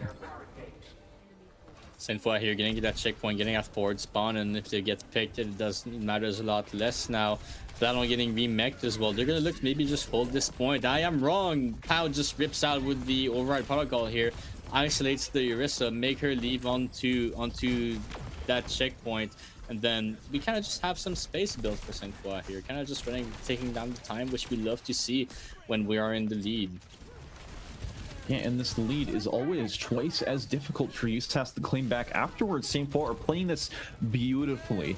Now, turning their attention towards this coalescence in their back line. The Moira might have overextended her welcome, is able to shut down Aura, and USASC find that win that they were looking for, but after 75 meters was wrestled away from them, it's a difficult walk back. Bladon dying on card here, giving the rest of his team the forward spawn they needed to kind of make Rusak respect us, not take too much of an aggressive setup, which to the Orisa matters so much, right? If you're able to force her out early and not get that close hold over those mega rooms and those apartments, that is so much more map space for the Diva to fly in, so much more map space for the Tracer to find their flank, and we see the rush already coming down onto point. If the terrorist surge there to make sure that nobody stays on top of it. The Kiri shut down on USASC, and now Cher finds the pulse bomb in their back pocket. Vladon looking to make some magic happen in that back line as they manage to survive against all the odds, and St. Foy regain control. St. Foy really looking like a completely different team once there's Lucio Specialist comes in. Fro is allowed to keep shying on the Kiriko, and we have the Lucio coming in as well to help Flame on his wraps, help Pau get involved into the fight faster. The Mercy wasn't bad, but getting to the fight faster beats having more damage, and we see it right now in action. We're actually gonna make a stop to the Domino here for USAS, looking to get a bit more poke onto this Diva, maybe look to make her respect us a lot more. And the Shield going to help Sure find those rails a lot more, looking to charge them up and then actually find the opportunity to use it. But Flame already on the flank here, gonna deny that completely. We saw from the spectator POV that flank coming from a mile away, but USASC did not. Able to explode into the fight after losing their Sojourn. They're able to get some solid pickups and run away with the objective. But now the Domina gets picked off afterwards. There's a juicy 600 healths worth of ultimate charge. It is a big stagger. Yep, they got that opportunity here to push even deeper into the spawn. This is a big stagger, but also the forward spawn denied for St. Foy here. Both supports, or at least Hitscan and Kiriko coming back later this fight. We're going to trigger it again and kind of just play to hold again. We're not really allowed to go fight this far up as we have lost the power of numbers. That gives Bochi a bit of a room to start flanking and get to this top high ground, but what's going to follow up on it? We do not have the power that St. Foy has with the Diva to just skip the enemy team tank and head straight for the backline here. We kind of have to fight into the Diva. We kind of have to respect it, but USAS just kind of strolling around with this card here, getting it close to the checkpoint, but Poud finds the first pick on Sure. Yep, boom, bop, pow, and down goes to USASC again, find themselves on that back foot. They're able to stabilize it thanks to the power of Moira's Coalescence. Now Flame with the recall, bringing them only back to half health, is forced to disengage. USASC charging this point forwards in their first fight win. Is St. Foy going to be able to stop that? We do have the Gisney Rush for St. Foy, which we do not own on USASC's side, and Flame winning the duel here on the angle, pushing out the recall early, getting some map space in. Best case scenario for St. Foy right now is to get to rush down on that Domino and deny her the hold we have. But she was my rock, just says no sir, and I am gonna drop on your Kiriko and make her respect me, but it does not pay off. Yeah, the single target Panopticon doesn't quite work in their favor. USASC through the bloody fight though managed to turn things around without the need for their tank. And now St. Foy, they find themselves in a position where they invested 4 ultimates in that previous fight. They're making a swap over to Malga, and they're in full panic mode as USASC have finally managed to gather their marbles. The Domino really weak into the Maga though. Domino not really comfortable broading against tanks, and the Maga is gonna look kind of hammering on that again. Bladon kind of coming in clutch here with the correct matchup. Flame gapping the enemy Tracer as well, getting that top high ground available for him. Not any more follow-up on his flank, but does he need it? I don't think so. Forces out the pistol and opens up the space for Bladon to kind of come in with a slam. And you see that Domina trying to dance behind her shield, but Malga's brought 2 machine guns, Cha-Cha and Gunny, and they don't care where you stand as Flame shuts them down. You see the follow-up kills. You see how dragged out the fight is becoming. But in the meanwhile, St. Flour marching the objective on the other side. We do see the Maga being matched on Shiraz Rock. They have a lot more healing than Synthwa does. That gives them an advantage in this matchup. But again, Aura finds the pick on the Tracer. They have a lot more angle control with the Lucio Tracer as well. And that shows right now as we force a note out of USAC to make Synthwa respect us. Yep, back and around that corner. These teams have a long way to go, and it's going to be a double knockdown here and a pulse bomb as you wake up. That's an unruly alarm clock as Vladon secures more kills. St. Flour continuing to break down what's left of USASC's defiance. There you go. USASC wants to come in here to clutch this fight out. We're a little bit late onto the Kitsune rush. We really need that to be charged as we're going to get to it. And Flame really looking to again control those angles. We have a the ult coming out and playing main. You see those Malgas barrel stuffing each other. The cage fight comes out to partially reload the gun, and now Flame finds a kill into that back line. Pound gets 2 more of their own. And after everything, after the doubt that was cast their way through the first 2 maps, St. Flour proved that you can never count them out until it is over. As USASC try to get this contest in, the Malga rushes in towards the point. Flame has the pulse bomb available to them. They're barrel stuffing this Malga out of fear of a miss. They see the Suzu come out, and it's now or never. They deploy the pulse bomb and remove She Was My Rock from play. These stagger kills here as the Bochi to swap onto Widowmaker, trying to find a pick, and Flame shuts down Svenzero. Cher falls them to the grave shortly after that, and now Flame looking further for more picks, is able to defeat them again. Bochi with a headshot onto the Kiriko, removing a key source of healing, and St. Flour are stumbling. They're tripping over their massive egos and the plays that were set out for them. It was promised to them. At 140 meters, they get stopped. You know, a bunch of swaps happening at the same time here on USAC, so I'm going to match the Lucio here to have better control over the angles, have the speed for the rest of the team to follow the Maga as well. We're going to see the both Reapers come out too. This is pretty classic for the Maga mirror, right? Just want to play to deny the enemy team Maga, have more damage on them. There are a lot of fights to win on USASC's side though, and we don't have the ultimates to back it up. Because the rush about to get online, but if we use it now, Senfa's going to have an advantage later onto it. The Suzy getting forced so early because they can see rush Ajax by Flame, and then we just have to keep leaving. Continue trying to run away, but ultimately you have to turn around. You have to fight the override protocol from Pout. Found 2 kills last time. Can it do the same? Yes, it can. But still, the fight rages on. The cage fight down through the point, and ladies and gentlemen, Saint Flour pull the reverse sweep off. It was messy. It was the furthest thing I could call from clean. That doesn't matter. St. Flour are your number 3 seed, your final number 3 standing in CIE Overwatch 2026.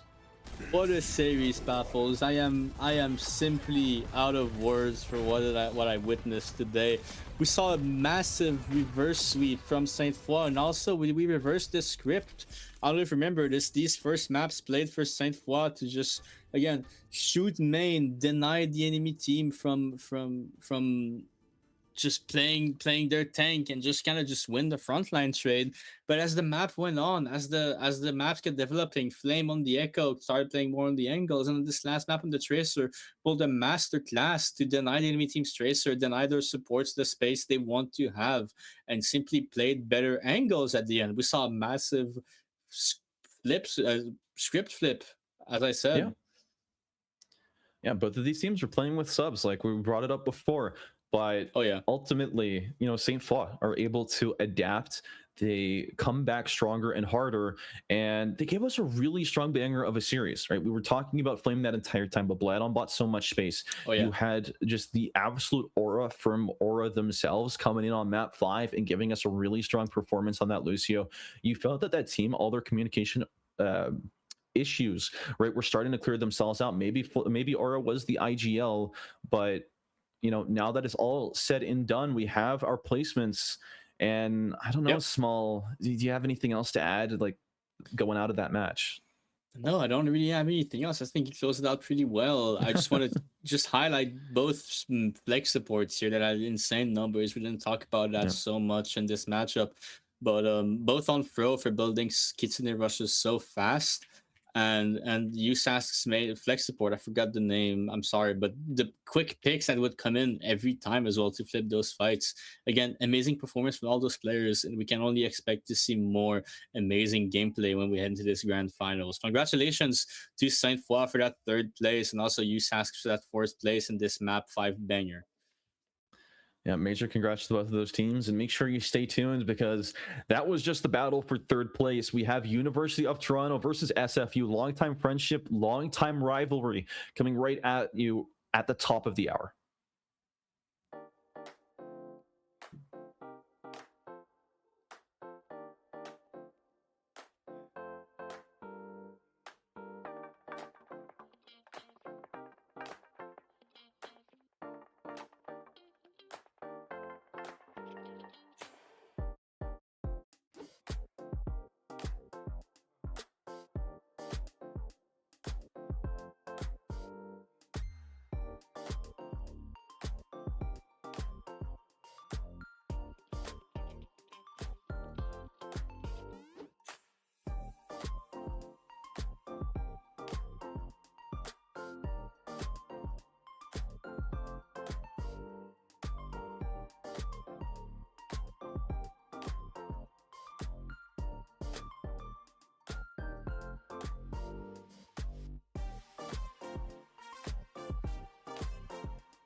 Hello and welcome back. This is the big one. This is the finals you've all been waiting for. We alluded to it a little bit before, but University of Toronto Hybrid and SFU Raccoons are now facing off against each other. They have a very storied past, both of camaraderie and rivalry. Here to break it down, I'm your host, Spaffles, and I'm joined here by Small.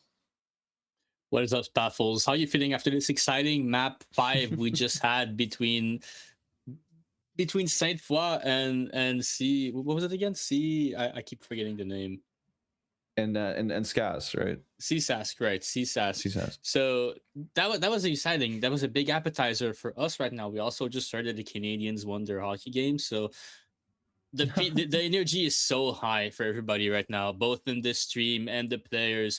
We really, both teams want to kind of hammer in their win here, punch in their ticket, and get that prize pool that they all want to have. And honestly, I am so excited to see it happen. Yeah, competing here for first place, you're going to be able to get a massive $225 for your team. It's no small prize, and I know both of these teams are going to be shooting for gold. So to lead us in, we have the University of Toronto Hybrid. Toronto is my home team, so I am very happy to see them competing. Here we have to lead them in as the team captain is Bearfu, and to back him up, we have Computer OW, Owell, Solus, and Kamal. I mean, I'm pretty familiar with Solus as a name. I've seen Beerfu around as well. So as a coach, can already tell that this is some pretty high level play that we have here. Solus on the Genji, a really impressive player, and I'm honestly expecting to see it shine today in this match. And over on not UFT, but on SFU Raccoons. SFU side, we also have a pretty strong roster. I'll let you run us through it. Yep, so we have our team captain again on the left is Cry, and they will be in charge of supporting Akasha, right? Leading the tank into this battle is Hero, and to be our duelists, we have Change and Robro. Hero, if that's the Hero that I'm familiar with, this is a very, very strong player that we have here.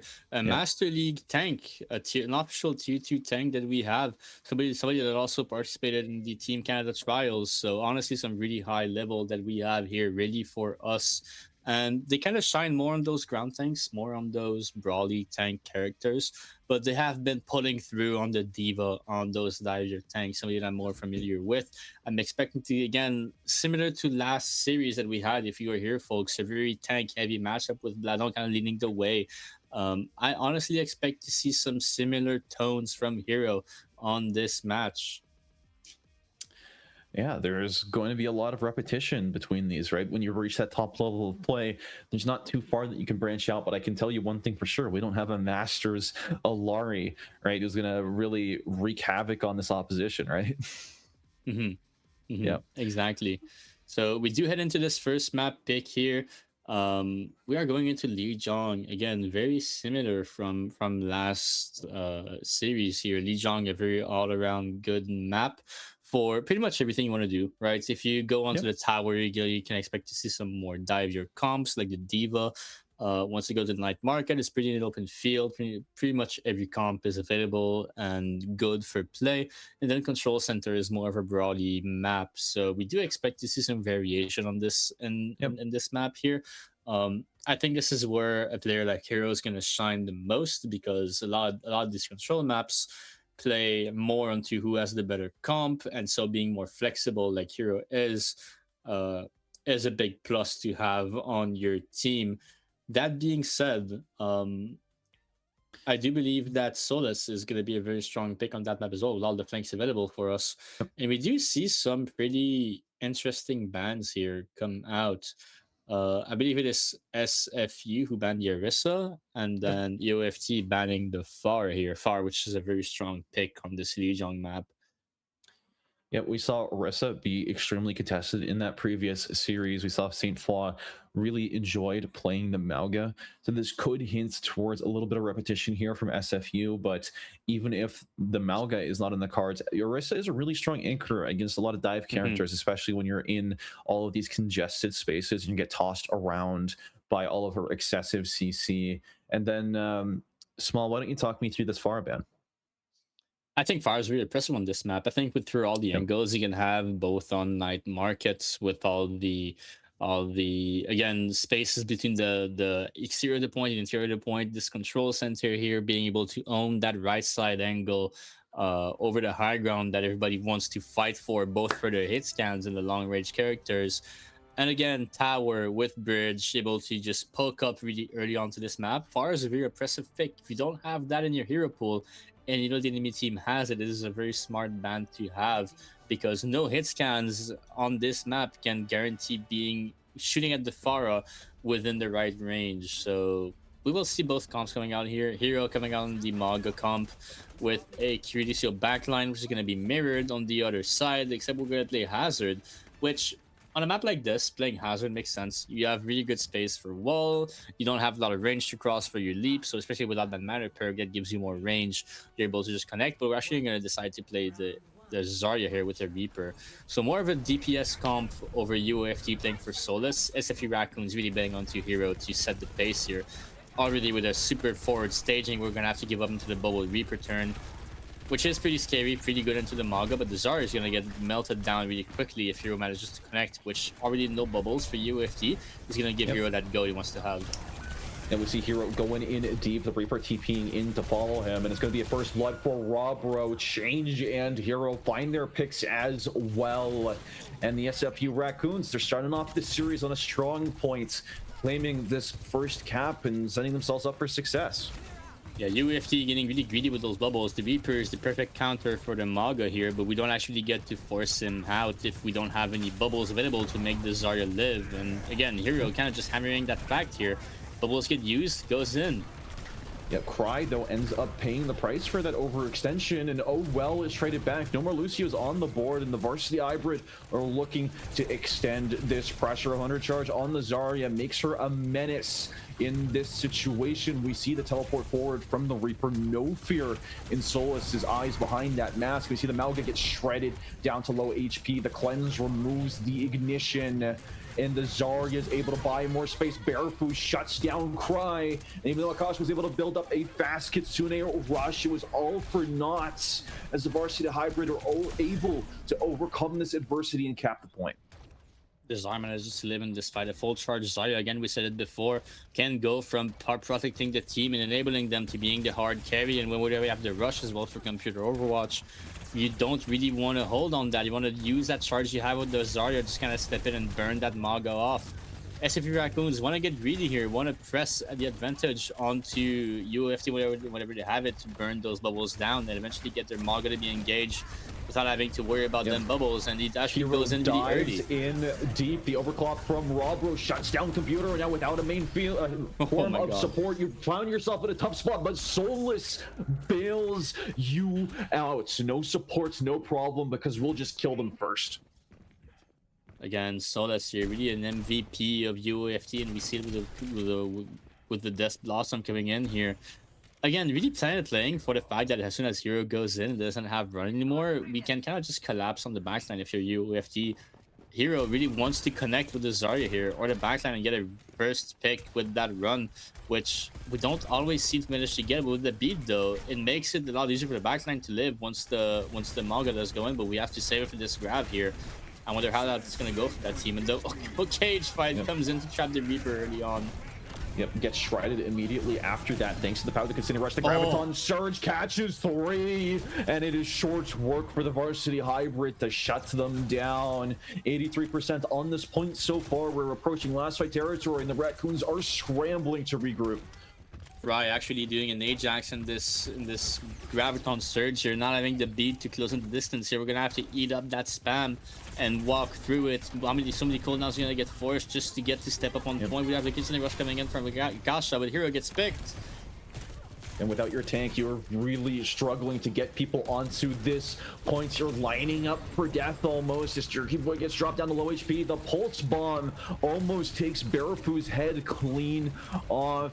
But now this Zarya is beaming your team down. Nobody has died yet. Hero had enough time to come back, but Hybrid managed to pull the kills back out right before it would have been too late and pull this point back from the verge of collapse. The varsity hybrid lead this map 1-0.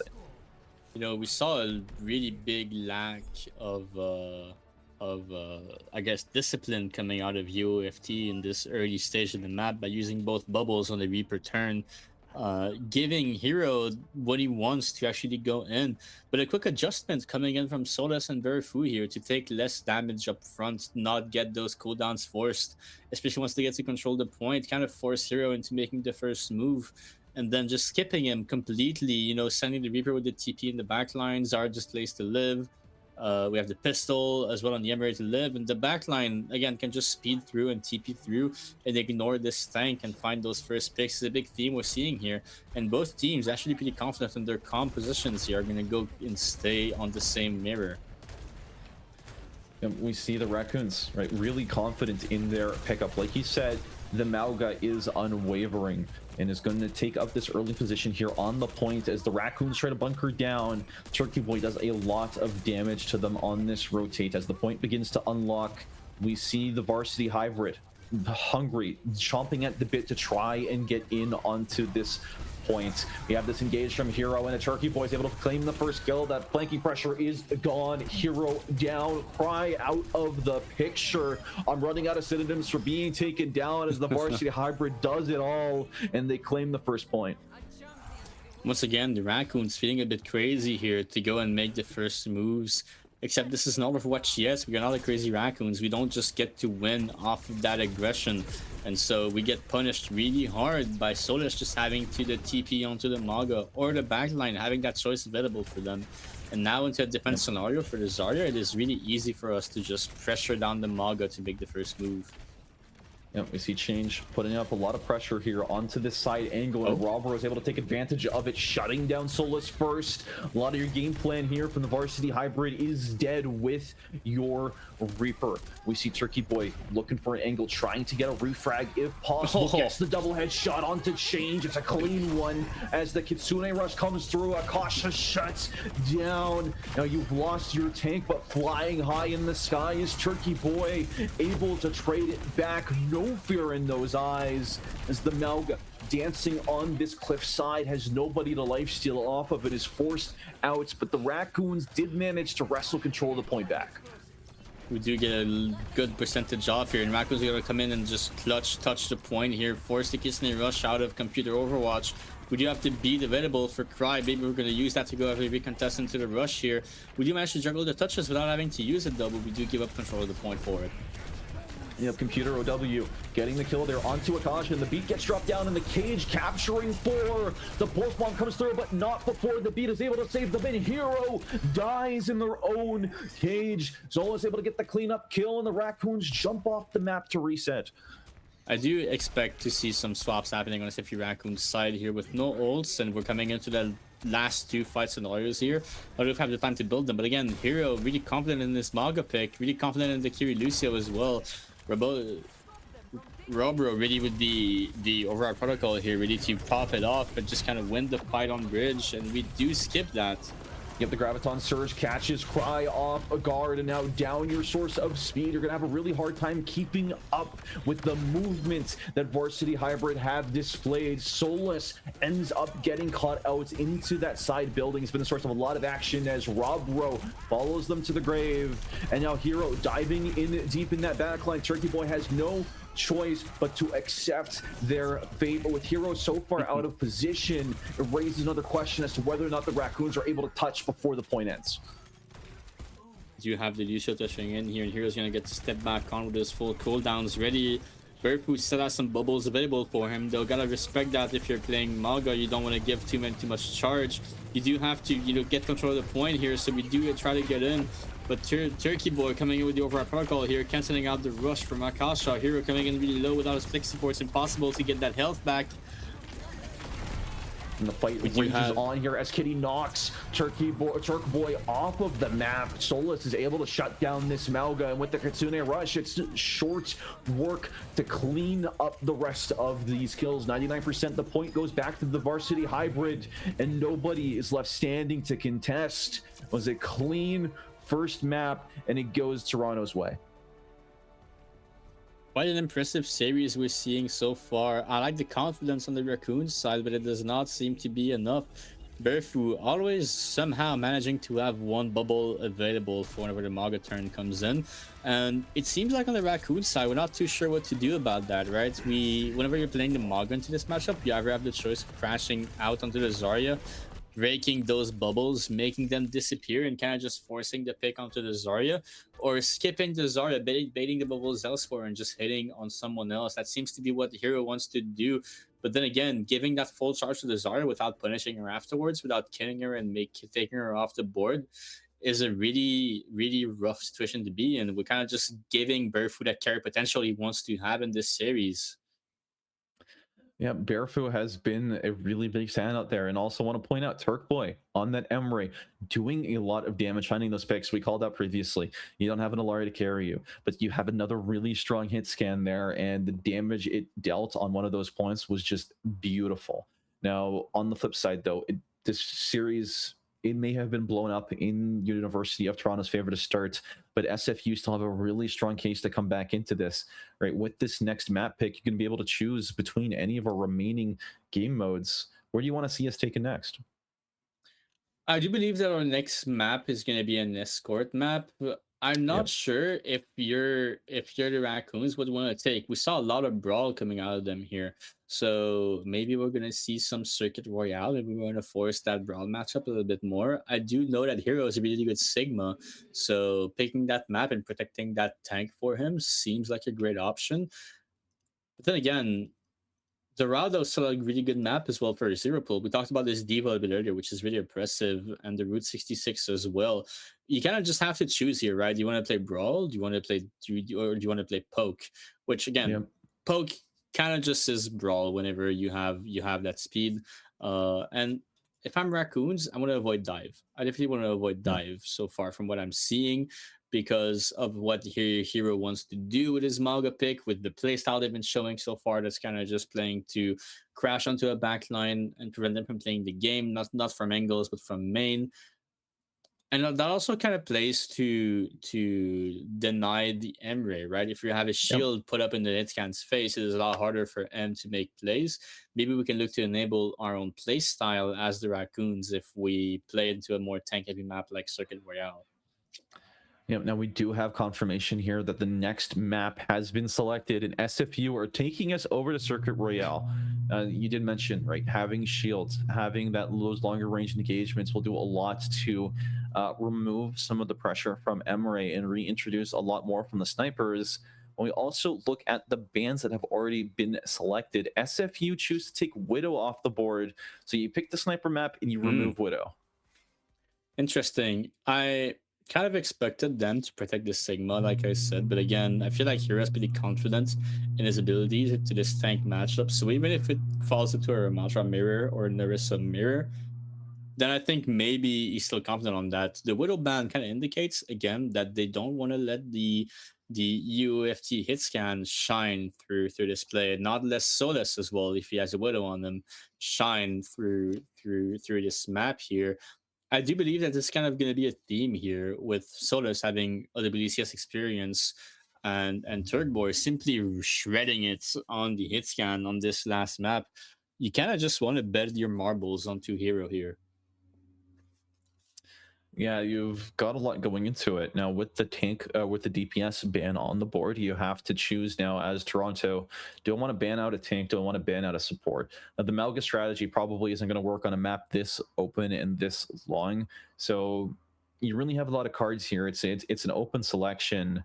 Who do you think will set up Toronto best for success here? I think if you're looking to hammer in your hit scan advantage and your DPS advantage, you either are going to ban a Lucio, denying the speed boost from coming in and making those fights longer, right? Letting your DPS scale throughout the fight, breaking the shield, getting to shield down this tank. Or maybe you will actually ban the Sigma and let the Lucio. Oh, yep, exactly as it comes in here. The Sigma gets banned, and we let open the Ramatra mirror to come in. I do expect the Ramatra to be played. I don't think Domino's that great when we're fighting into a brawl. I think Domino's a good poke tank. I think she's a serviceable brawl tank, but recently with Ramontroy's recent perk upgrades on his shield, Yeah. and also simply him having block, is kind of a better tank to pick in those situations. Orisa is still pretty good though, especially once you get that second perk with the shield. It does take a lot of time to scale. But what I expect from UFT is to come out with either a double hit scan comp or a make comp. I do Yeah. know that a make can be really scary here, especially if you're planning to play a brawl. And Solus seems like the kind of player that would be very comfortable, kind of just putting this through and just playing for that frontline trade. Yeah, we'd love to see a versatile king, and the strategies for both of these teams, they're so wide, they're so varying. You have a lot of different ways to play, what we traditionally will just call straight up brawl.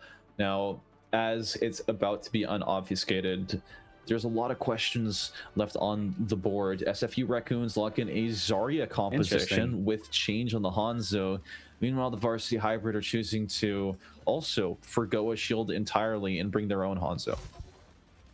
The Juno makes a lot of sense. You don't need speed as much on this map as you need with the Lucio. Juno just has more guns as well, and whenever you spin around those corners, we talked about those long sight lines, right? If you're cutting a corner, it takes a pretty long while before you get to actual cover. So those orbs that the Juno are able to put out can be really impactful, both on your team's healing and the enemy team's health pool. We do see the Lyra come out of UFT Hybrid.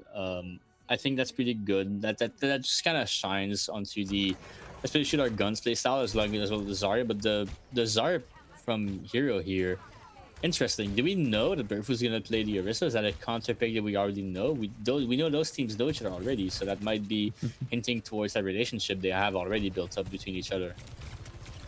Yeah, we see these teams, vying for the high ground. They're gonna poke away at each other, while the SFU Raccoons are going to get as much of that free space as they are given. We see Computer W gets dropped down really low as Hero is already encroaching here onto these high grounds.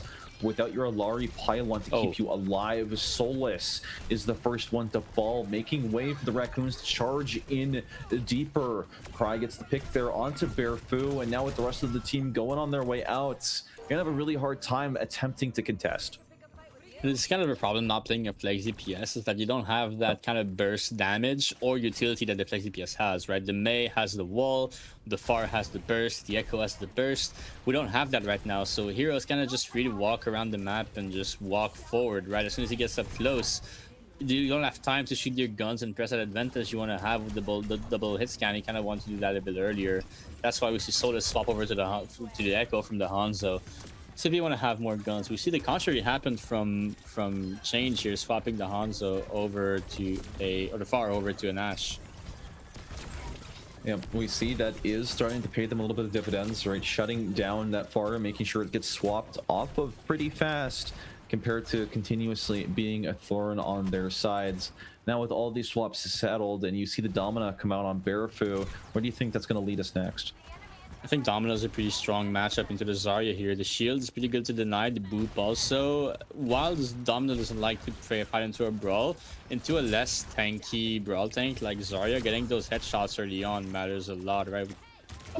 Shoot the tank early kind of playstyle to deny Hero his walk up. That's exactly what the Domino wants to do here. And Hero kind of stuck with his character, wants to use his grab, which we see him get greedy for. He sends the grab at their feet, catches out that Echo where they stand. And now the Domina is forced around this corner. We see the captive Sun come out from both of these, from University of Toronto, and they're able to claim 2 kills with the backing of the Orbital Ray. All of your support ults down, and you're still not able to claim a definitive victory against the Raccoons. All you can do is stagger their attack. Talked about this earlier, leaving Hero alive, very dangerous in these matchups. He's able to just keep his charge, keep the snowball going, just keep skating into these fights with the Orbital Ray ready for Cry as well. And Hero just jumping into this high ground with this new perk, able to put a lot of pressure onto the DPS here. I wonder if we're going to see an explosive play with the Orbital Ray here onto that backline, letting Hero carry the game for us. We see that pushback come into play, and the Orbital Ray to make the numbers come back in their favor. The Bob is sent through as Ashe falls. There's going to be a double kill here for Solus, stealing the Domina's kits and sending Hero back to their spawn.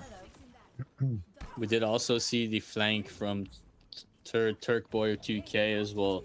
A massive flank that it was able to pull attention away and leave that pool open for Solas to go for his play. We're gonna see Hero do the next one that I expected, right? The Czar not as good into the Domino as the Ram is.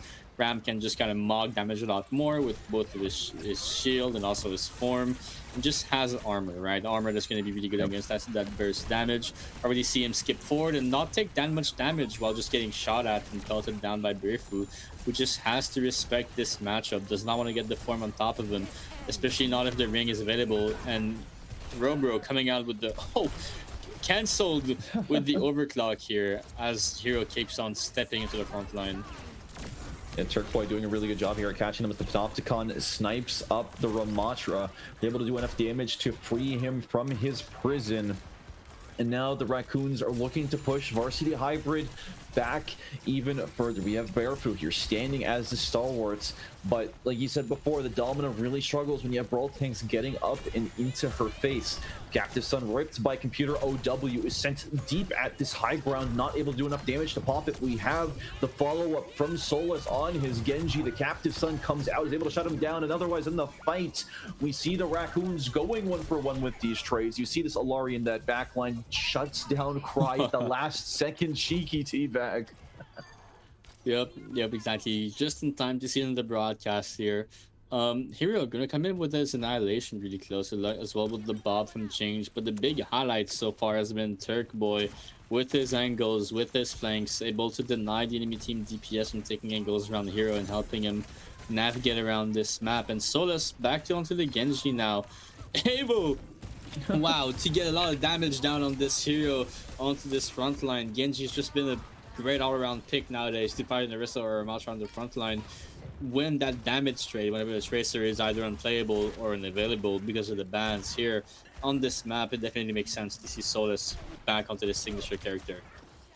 Yeah, you see the way that this matchup has been slowed down. You still do have a lot of components of Brawl, but these both of these Ashes are given so much room to breathe. And now when the Ramatra is trying to run up, he already finds himself at half or less HP. It's a difficult time. We see both Bobs challenge each other to a duel. Turkboy is able to win it, at least in terms of the Ash front, and Solus shuts down Hero, and now you've lost too many bodies. You're struggling to stay in it, and Barefoot finds another kill there onto Akasha, and Toronto Varsity, they hold strong. We do have Robro coming into the overclock as well. Hero still has the Annihilation coming in, able to reset his HP pool if he takes too much damage while in form, able to anchor down this point. Birfu has his Panopticon really up though. Want to look to get an aggressive fight and prevent the enemy team from using their ults onto the spawn, as we see the Panopticon coming onto Hero here, forcing the Annihilation exactly as we predicted, and Solus looking to clean up on this with his blade, denying the touch from SFU Raccoons here, heading into a pretty close hold, but also a pretty hard one to get, right? This early part of the second point here, incredibly hard to get past, and also first point, notorious on Circuit Royale to be a absolute hell to walk through, especially when you don't have those ults and perks to help you through. Yeah, it was a really big struggle there, right? We saw SFU really succeed through the point we didn't expect them to, having that one fight wonder taking them all the way to the first points. But once the Varsity Hybrid were able to regroup, once they were able to really stand their ground, they made sure that the Raccoons were not able to get to another easy part of the map. Now, as we reset here for this next part, it looks like we're just going to be running back with the same, except the Mei in the picture now. Yeah, the Domino didn't honestly feel like such a strong pick beforehand, but I didn't think about, you know, us being able, or UFT being able to abuse of positions, abuse of the high ground to get in that early spam that Domino loves to get, especially with the Ilari, right? Really leaning into that shoot your guns before the fight playstyle, so that the cooldowns, the form, the shield, the ring, the orbs are all forced out as a few Raccoons before they even get the chance to step on point. And now we don't have anything to support Hero to keep walking, right? With the Mei, though, a bit of a different story. Now we have that second shield, quote unquote, to hammer into the front line. We also have the possibility to catch someone, which I don't think we'll see too often. Domino doesn't want to step up too close and brawl, but will definitely force respect out of Solus, and again, have a second shield to enable kites or stables. Yeah, you do see a lot of potential here as Solus makes an early debut onto the high ground, doing a lot of pressure and Wow. making sure that you divert a lot of heals away from the front line where it's needed most. You see Change drop down to 1 Oh my HP. God. Solus is able to sniff them up, and now with the repulsors there to push back the Ramatra, he's getting bullied almost at close range by a poke tank. The Varsity Hybrid clean up the rest of these kills and have their sights set to repeat what SFU did. Absolute perfect execution from Sodas here to go into the high ground, force some cooldowns out of the enemy team supports, and then whenever he feels the pressure, dashes back to Hero and just bursts his HP down, opening up the opportunity for Birfu to step in and brought out this tank, forcing Hero to make a mirror swap and to go back on this Kiriko pick from the Juno to have a little bit more healing and deal with Sodas in the backline. And the Broad as well. Genji really good at doing that kind of stuff.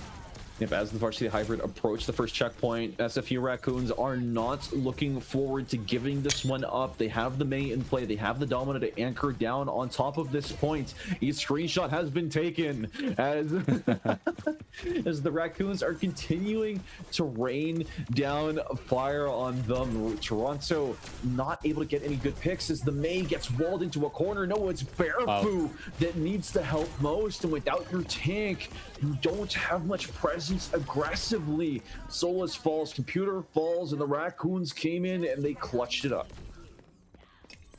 We did see the Mei come in clutch here again, be able to deny those angles with the wall. They ended up catching Birfu as well with that. It just is such a strong pick, right? So versatile with the wall being able to, if the enemy team tries to swing from lower, wall off the top, no one's able to follow up on it, or the contrary, right? Isolate someone on the bottom. But with those ults coming in, with the Captive Sun able to skip this wall and still get that damage in, still get that Sun Strike, and the Plopticon coming out from both tanks, we're going to see a very big different story here, where the wall is going to be used more to deny an ult, I feel. Yeah, Bob sent through the Captive Sun, finds its mark, and Solus now diving in with the Dragon Blade, trying to get those resets, able to get one of their own, and now the Varsity Hybrid lead the charge. They may have lost members along the way, but it was casualties well spent, as now they charge deeper into the Raccoon spawn and prevent them from contesting for a little bit longer. We will be seeing a spawn camp situation as we leave one on card as the OFT here, really wanting to make the walk up hard for SFU Raccoons. We're going to hold beyond the card here, looking to get that early Panopticon in. The shield is down from Hero. The gates are open for Birfu to get his massive ult down. We also have the Captive Sun from Computer Overwatch. Again, no cooldowns available to stop it from happening on SFU Raccoon's side. Only the Suzu is going to be the saving grace for them. The rush does come down first. Yep, we see the Overwatch really Blizzard patient there, with it. trying to lock everybody down. The Captive Sun comes out a little bit delayed by Computer. And Change is able to shut down Barefoo and survive by the skin of their teeth. A nice right-click kill with the Icicle. And Toronto, we're hoping to close things out there, but the Raccoons say no. We're going to take this another fight. I don't know if you caught that, but Turk Boy was trying to get a flank in here. Oh, and Soda's still alive in the backline. We're looking to get a trade here. No, we don't get it. As I was saying, Sodas, sorry, Turk Boy trying to get a flank in that fight, and Change just walled him off that flank, denied the angle completely, made the fight a 4v5. This is why we love playing Mei. This is that kind of play we like to see. A character with similar depth to the likes of Symmetra with the TPs. The higher IQ, the better the player on that kind of play. And Roro finding actually 2 picks with the rail instantly. Wow. How'd that happen? I don't know, but I'm happy. I mean, I'm sure you are. If you're, sporting for the Raccoons, you see some of that synergy as well. You don't need a major perk to have those wall stuns when you have a Mei there to back you up. And now we find ourselves in a situation where the Raccoons, they managed to hold steady. They built up their ultimate economy.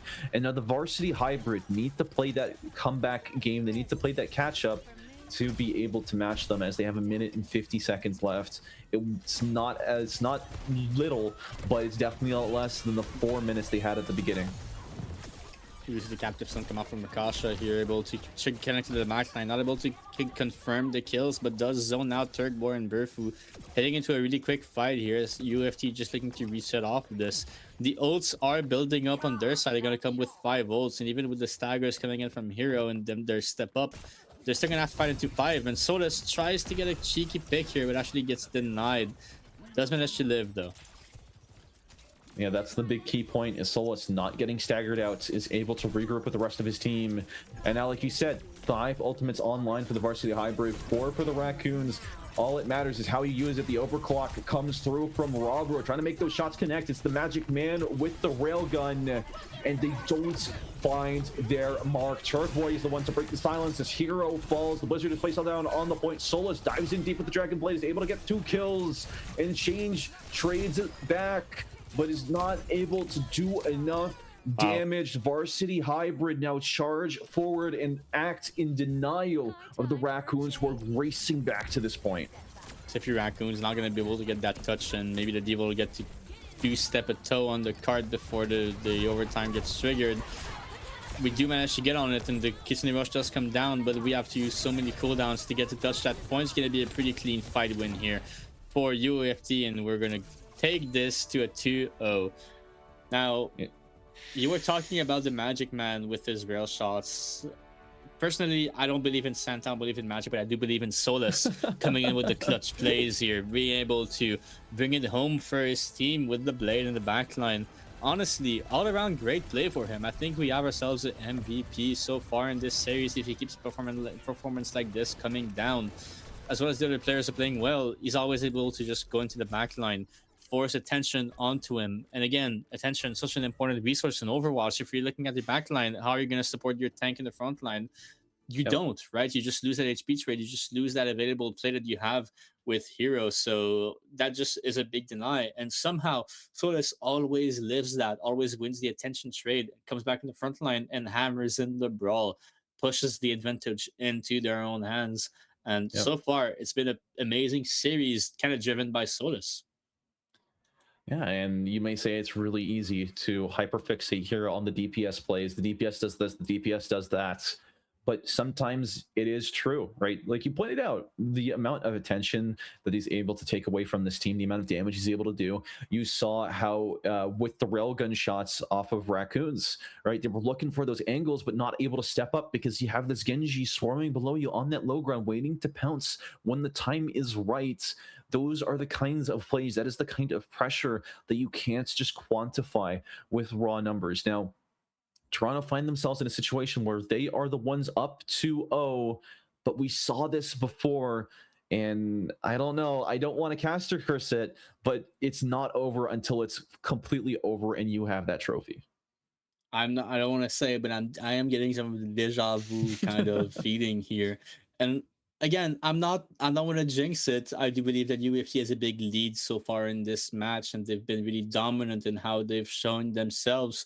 But we haven't really seen a situation where SFU can really shine. The Raccoons really want to play that brawl. We've seen it with the Ramasra. We've seen it with the Maga. Against that Zarya play that wants to play more conservative, and to that Domina wants to play more poke. So far, the maps have been leaning more towards UAFT, and we do have our map pick from SFU here to try to hammer in that brawl kind of play style. And we are going to be on Suravasa, which kind of surprised me. We talked earlier on the last series how Atlas is probably the best brawl map in the game currently, not just of the Flashpoint game mode. So I fully expected this to be an Atlas play Maga kind of situation. I myself coach a lot of brawl teams, and that's kind of what I want to lean into every single time. So Survivor is a bit of a surprise to me. Not to say Flashpoint as a game mode isn't a brawl game mode, right? The Maga is going to be good on no matter what map you pick.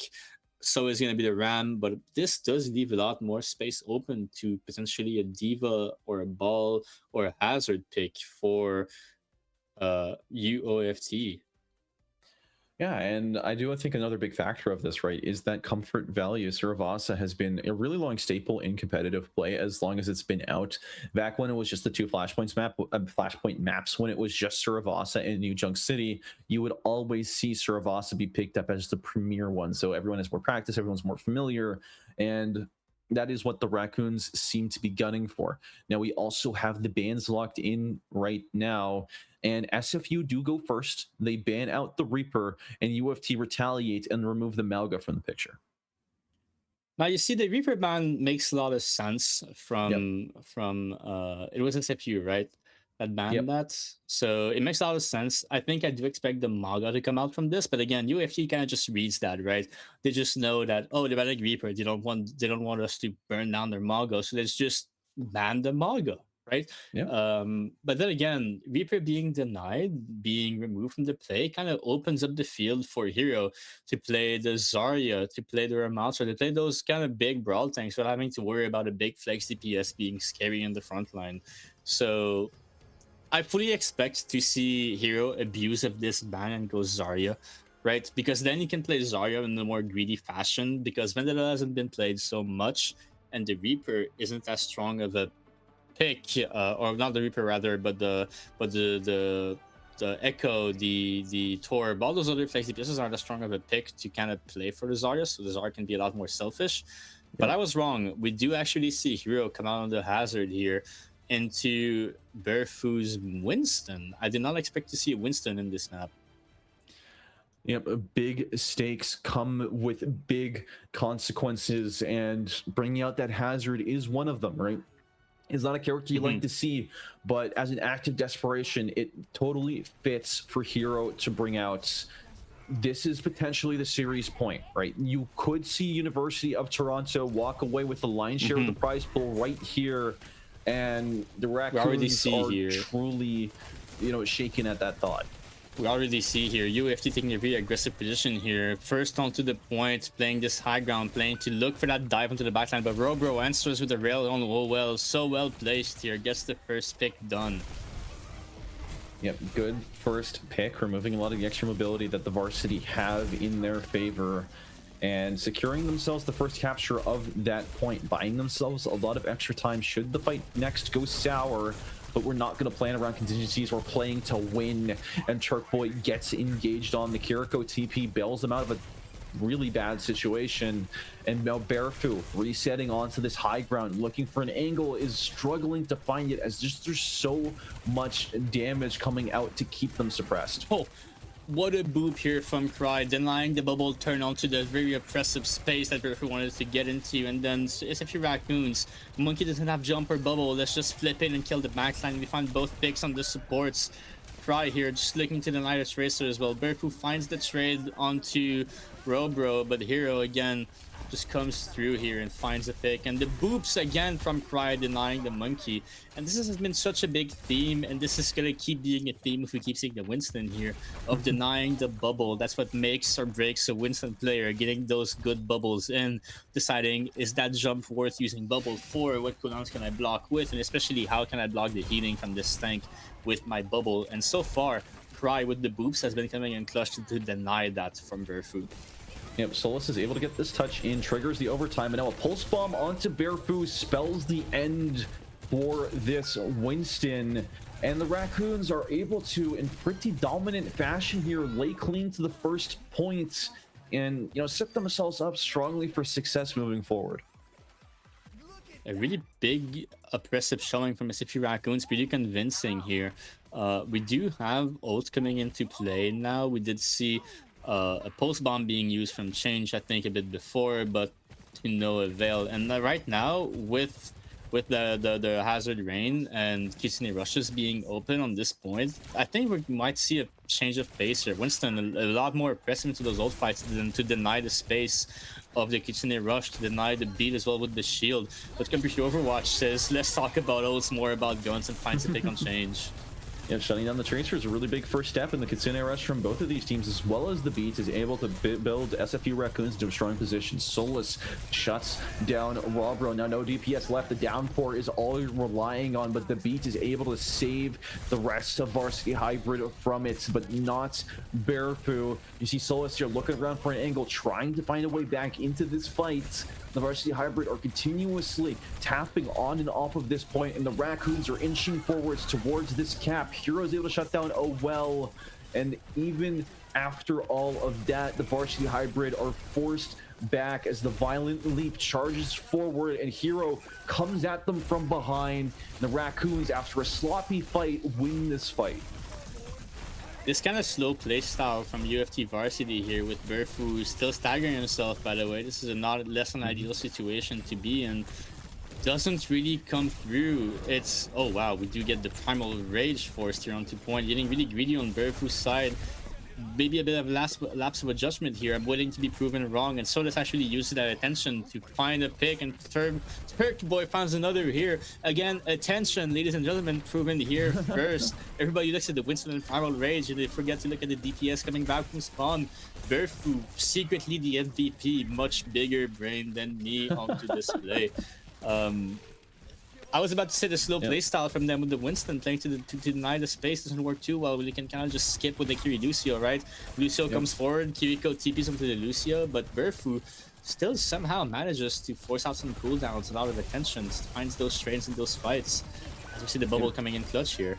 You see the Hazard finds an angle here onto this back line, is able to help shut down Turk Boy with the power of an overclock. Oh well is not going to be able to find a way out of this one, as Solus is sent flying back towards the hills. Berfu staggering things out as long as possible, is able to get a kill there onto Cry, but the downpour used to secure is going to mean that the Raccoons eventually clean up this fight, and they take back this recap, hoping to stop the Varsity from touching again. We are heading into the last fight scenario for this point here. Using ults in this scenario, while some might think it's an overspend, I think it's very validated. We are coming in close to the pulse from Solus, which has been really effective. I'm looking forward to see if we can get a pick with that. Berfu looks to get the first touch on point, kind of skips forward, finds the opportunity to touch and change, finds the pick on Noel, but Berfu trades it with Robro. And the picks just keep on coming through. Raccoons continue to find these kills, and Varsity Hybrid keep finding them back. Computer OW drops down incredibly low HP. This Kiri falls first, is going to lose, and that Kiri's name is Computer OW. Varsity Hybrid are trying their best to stay in on this. Solus is looking for these angles as Berfu gets bullied deep in this corner. You have run out of places to hide as SFU Raccoons start to recap this point, and with overtime in full effect, they're getting the staggered kills they need to close out that second point. Now it is 2-0 for SFU Raccoons, but do not get this mistake, and this has been a very close series. The reverse sweep on this Flashpoint map is still very real and available for UOFT, which are going to make the swap over to the Emre, which I didn't see on the last fight, but it makes a lot of sense to, you know, poke out this Hazard a lot more.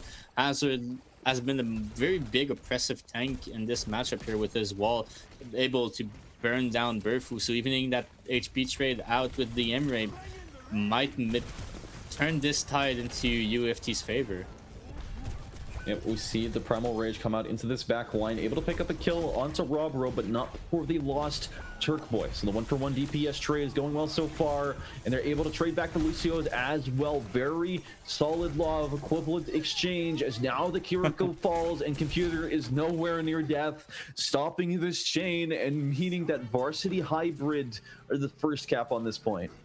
You know, this series is very equal, right? We keep seeing a pick come out from one team, and then the attention they're busy taking it out and having another pick come out. The trades have been coming in super clutch, but I do think one thing is staying consistent. It is the ability to SFU Raccoons to charge their ults a lot faster, right? They're ahead on this Kitsune Rush. They have this beat already set up. The pulse, while they do have it on the FT's hands, isn't as effective at those support ults, isn't as strong, right? So SFU Raccoons still has an advantage here in this second fight, and we do see the beat come out of them. And we see the beat returned in as well. You know, these teams are looking for their angle to get in afterwards. You see the Jagged Wall zoning Toronto off of this point, but Berfu is able to find the kill onto Akasha in their own rush. And now this Sojourn is catching a face full of this monkey and unable to escape. Berfu might fall in the exchange, but he's done enough damage to send the Raccoons packing. Again, lots of trades, but even with that early Kitsune Rush I was just talking about with SFU Raccoons, UOFT just manages to zone it out and play around it. And eventually when they find it, actually the target and playing inside of it, they just kill them. We do have that touch coming in from Change, but no recall available now. Yep, looking for that angle is all you can do when an overtime is in full effect. Solus challenging this side, and we see the Hazard trying to bunker down on this point. The overclock means that the Varsity Hybrid need to afford them the space, give them the respect that they so really need. But the Hazard downpour comes through, sticks everyone down, and ultimately is the tool that they needed. That layer of ultimates from SFU Raccoons really well played to open up the space, stuff the enemy team down. So let's find the trade on Cry here, which is going to be a pretty big one to find. When we're so close to this beat, we can kind of just play to come in and maybe find the first pick before Cry gets back and able to beat for health. For SFU Raccoons, we do need to step on really quick with this Kitsune Rush, though we're pretty late on using it. This is now or never for Varsity Hybrid to get in that cap of point and keep this series going.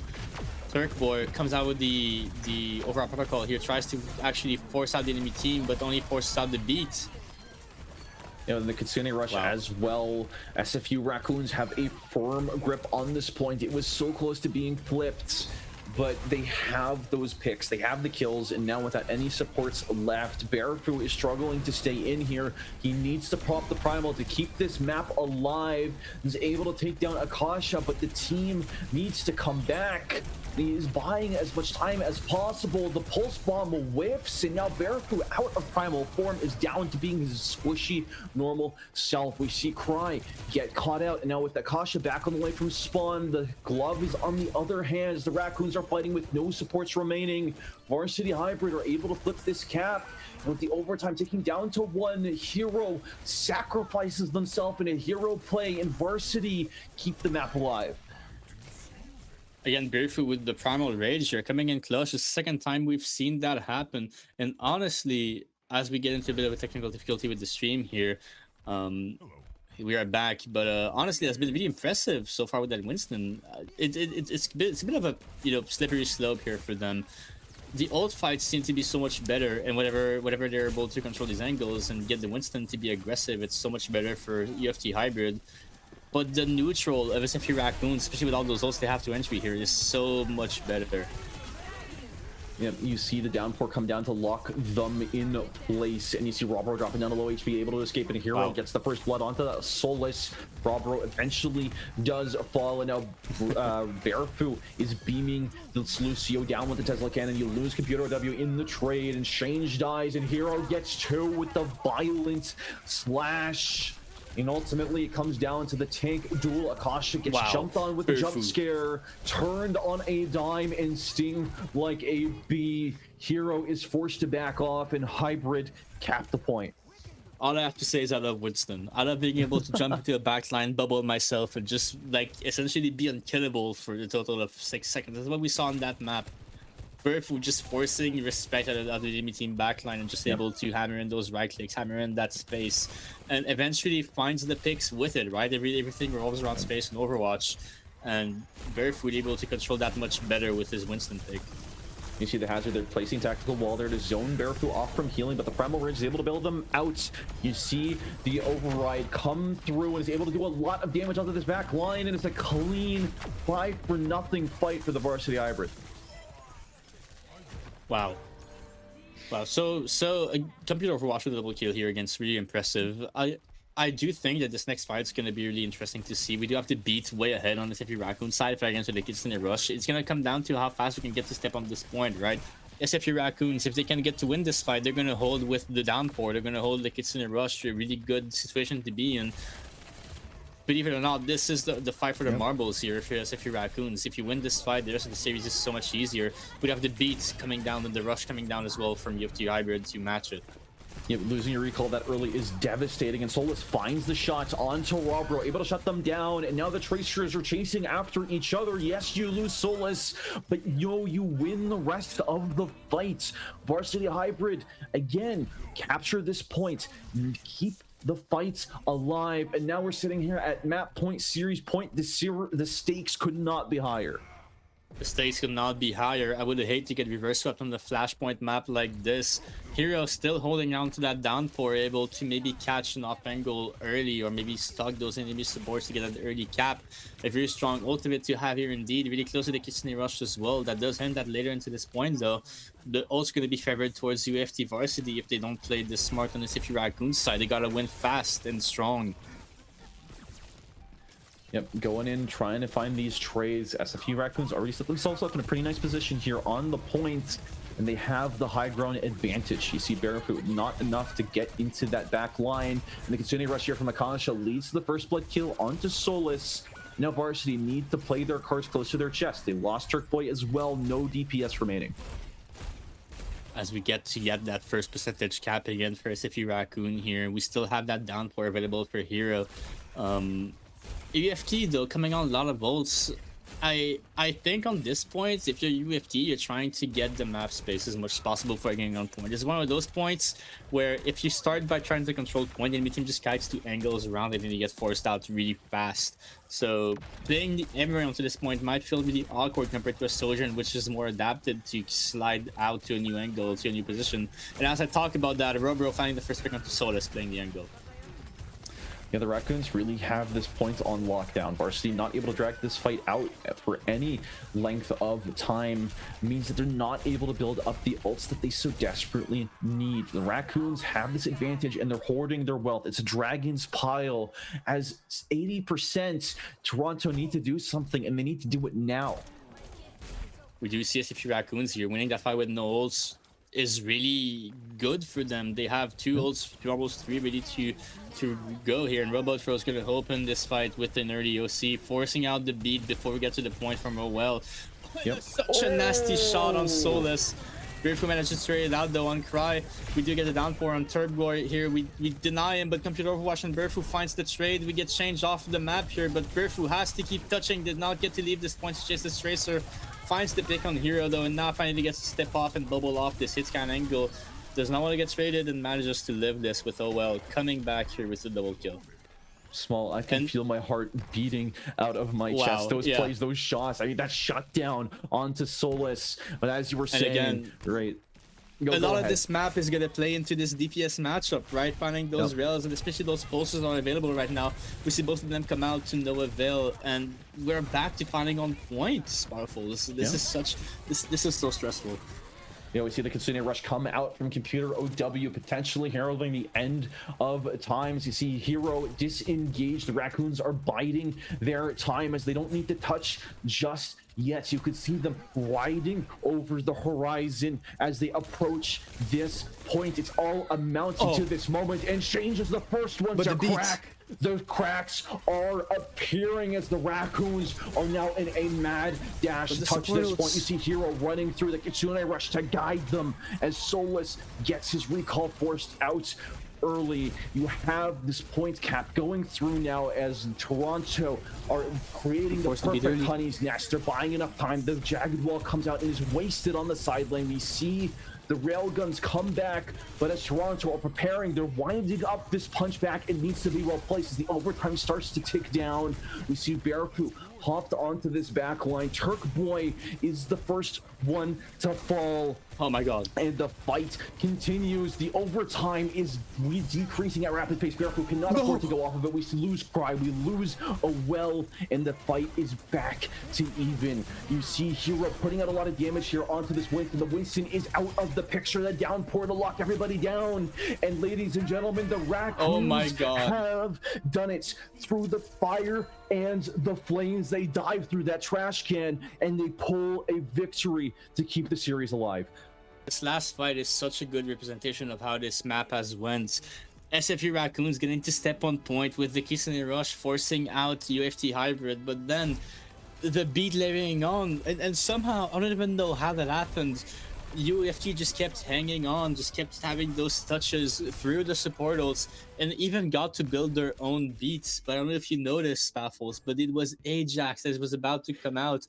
Hero coming in with the spikes, able to just cancel it out.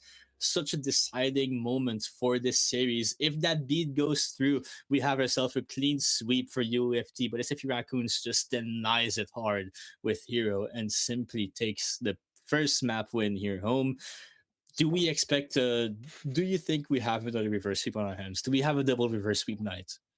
I mean, it really breaks my heart as a Toronto fan, right? Seeing them come so close to victory and then that Ajax come into play. I mean, I do think anything is on the table, right? Raccoons have bought themselves that lifeline. They bought themselves that opportunity to come back, and they've really put the ball back into Toronto's court, right? This is Toronto's series to lose, and the Raccoons have everything to prove. Another thing that I do want to mention, that last series, we skipped over the scoreboard at the end just because of the shock of it all. But Hero ended up putting on a masterful performance, going 48-6 on the tank. My God. That's kind of the Hazard versus Winston matchup, Yeah. right? I talked about this a bit earlier, where Winston wants to play a bit slower, more methodical, more to play for zoning, while Hazard really wants to just to play to jump into the action, get that slash, and just get that damage. And we saw those double kills. We saw those dives being so effective. We saw the HP trade onto Berfu happen. And while Berfu played a very smart game of Overwatch and was able to again just kind of set his own pacing for the game, Hero just having that first move available for him, having the initiative and the power to back it up, was able to close it out for his team, and not really playing for UFT strength on that. But we will have UFT picking the first map here. We are going to a Blizzard world again, keeping the dive going. I think Berfu felt really comfortable playing this Winston. And that also plays for Hero, right? Which also looked very comfortable and good onto this Hazard.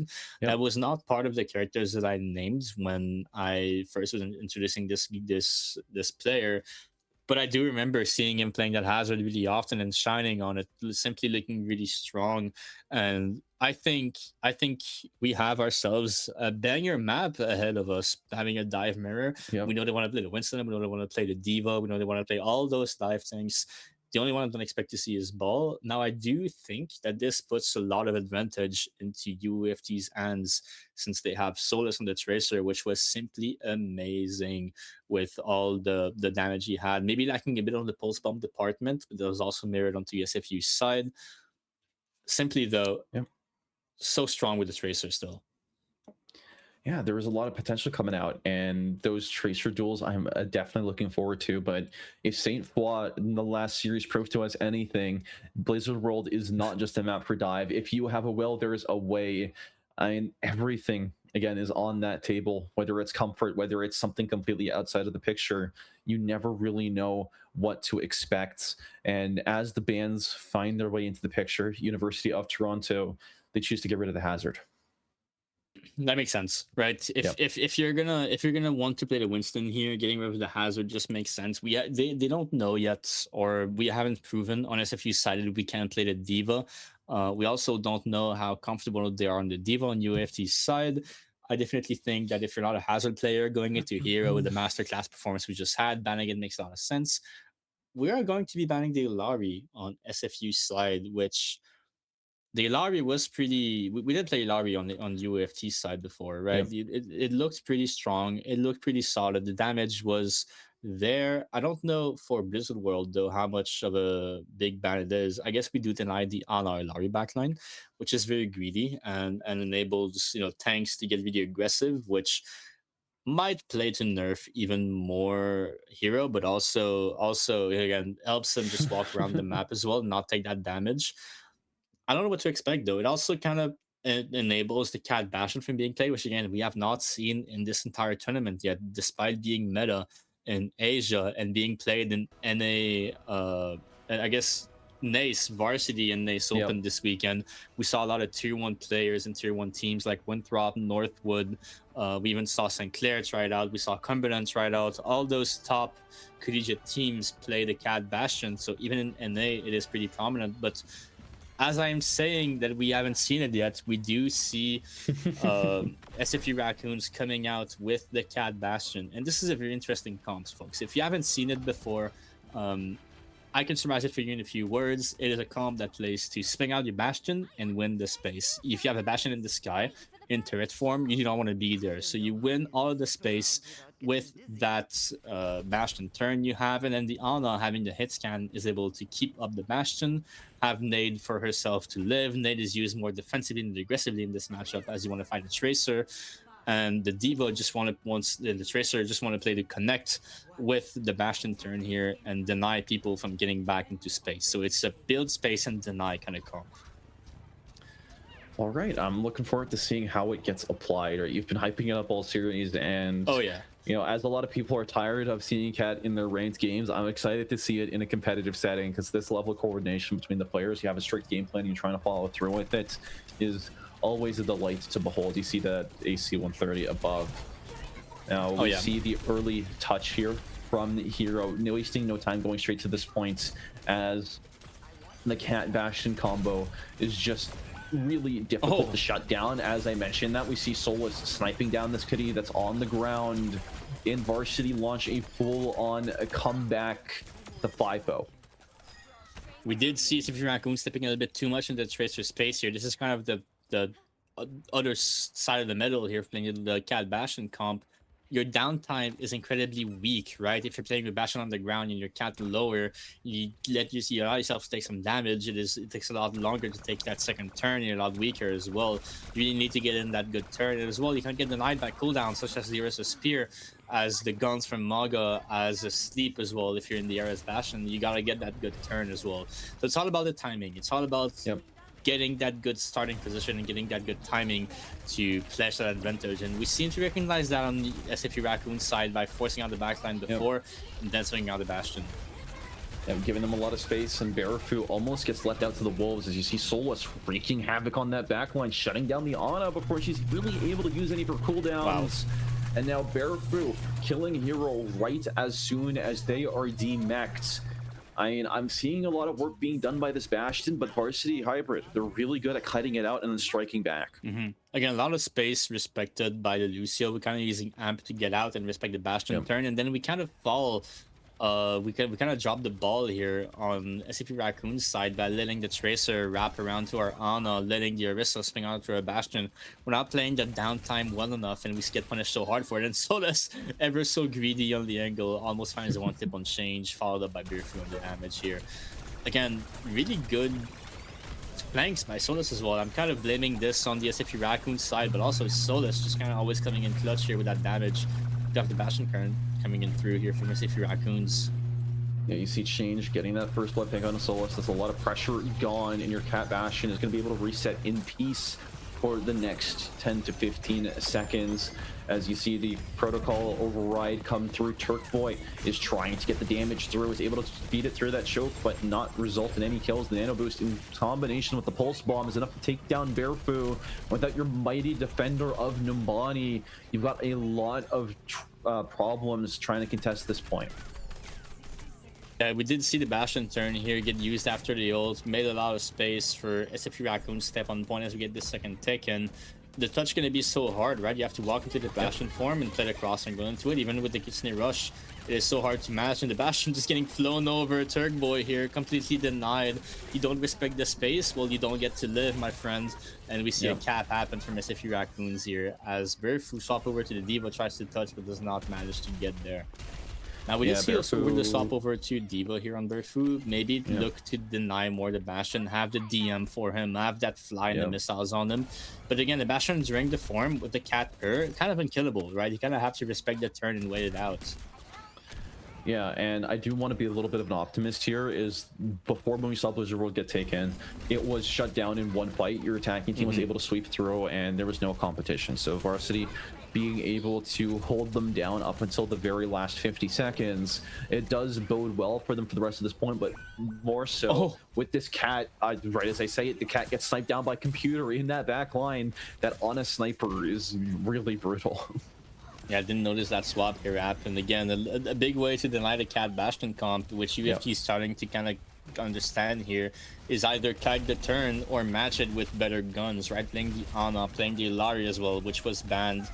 Or maybe even just playing the Maga, right? The Maga can be better than the Diva. If your goal is to shoot out the Bastion, you can kind of just force him to leave. Plays really well for UFT Raccoon, UFT Hybrid side right now, but Hero just kind of doesn't care and finds his way over Turk Boy. Yeah, we see Computer stuck in a really tough situation here. Matrix is up the sleep dart, and the beat is played eventually, but with both of your DPS already down, you don't have that much firepower. But as we say that, Oh Well is able to shut down Robro. Bearfu loses their life, and the Raccoons, they continue to march towards the second point. As we see here, Hero taking aggressive position, get our Bastion ready to swing out, he says. But honestly, it's right now it's just about touching point, and again, touching point we saw in the first into the Bastion turn so hard. Turk Boy gonna try to enable that with the override protocol, but gets shut down by Hero so fast. Yep, fast Wow. thinking there, and then the artillery mode in combination with the minor perk makes you survive the pulse bomb. Good quick thinking on your feet there from Robro, as the Raccoons, they continue to clean up this fight, and what started off as a shaky attack is turning into something that the OFT have to fear now. And something you have to look out for in this kind of matchup is, especially in the downtime of the Bastion turn, whenever you get to set him up and have a form that is more, I guess, free without the Bastion, the cat can just pocket him through such improbable angles, as we just saw towards that end of the last point. But again, coming into those more close points where there's a lot less cover for the Bastion, a lot less high up to go for the cat to avoid the hit scan damage, we're going to swap over to the Zara Reaper, look to press in the front line a little bit more, counter swap the Diva as well, which Bravefu's going to respect straight away. Just go back to the Zara as well, play it on a mirror. Now, the big difference here is that Bravefu can be a lot more selfish with bubbles, while if Raccoons want to look to enable the Reaper to kill the Zara before we actually have to 1v1 her. And Robert yet again with some clean shooting. Wasn't that shot, but the railgun doesn't care.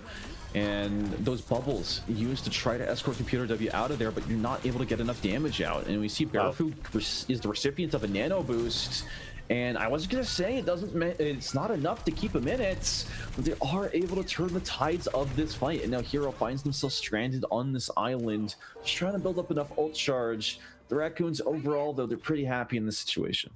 You know, complete comp swaps here from both sides. As we go back to the Kiri Lucio mirror, the big difference again is the Reaper into the Tracer here. Solus really just wants to play right now to deny the Reaper's turn, force the Fade before the fight, force the backline to look at him, while SF Raccoons wants to play more frontline with this TP here, for example, deny the aggressive angles rather than defensive positions like Solus wants to do. Solus heading over to the backline here, denying that the looks to deny the Soj, but gets railed in answer.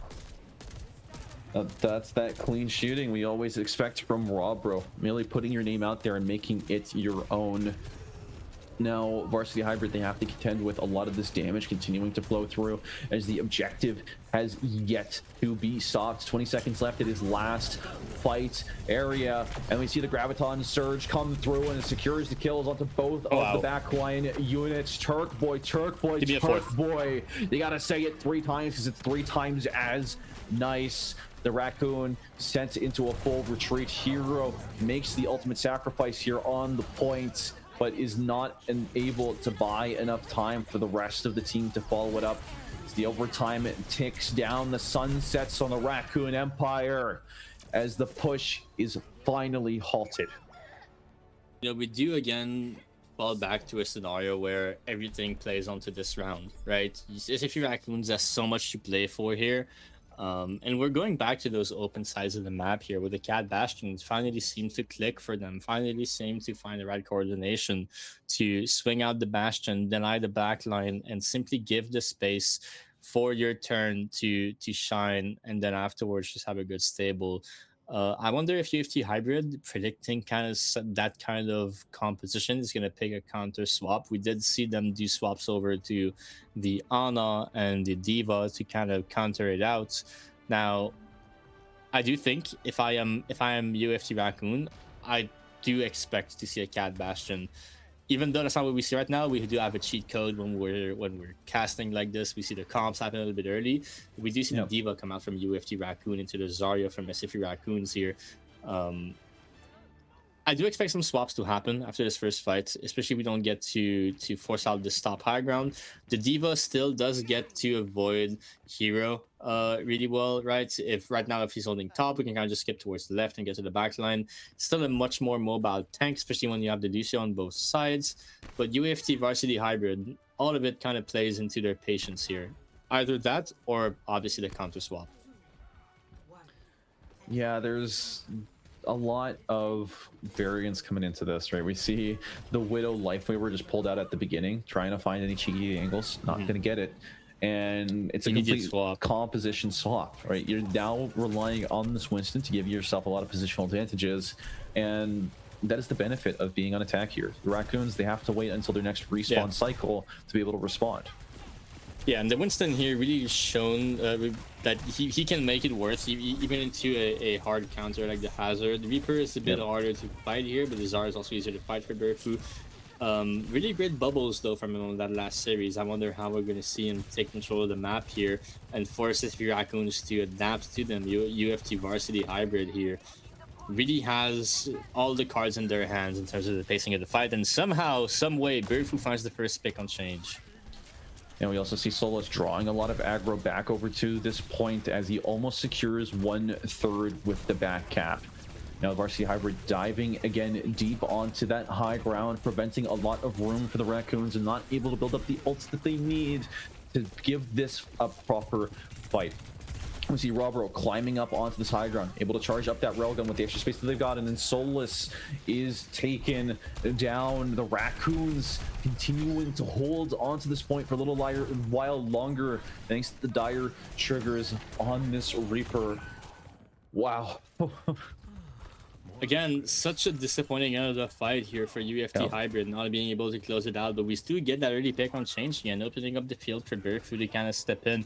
We do have the rush from both sides as well, which are going to enable a little bit more the Zarya from Hero and Change on this Reaper pick as well.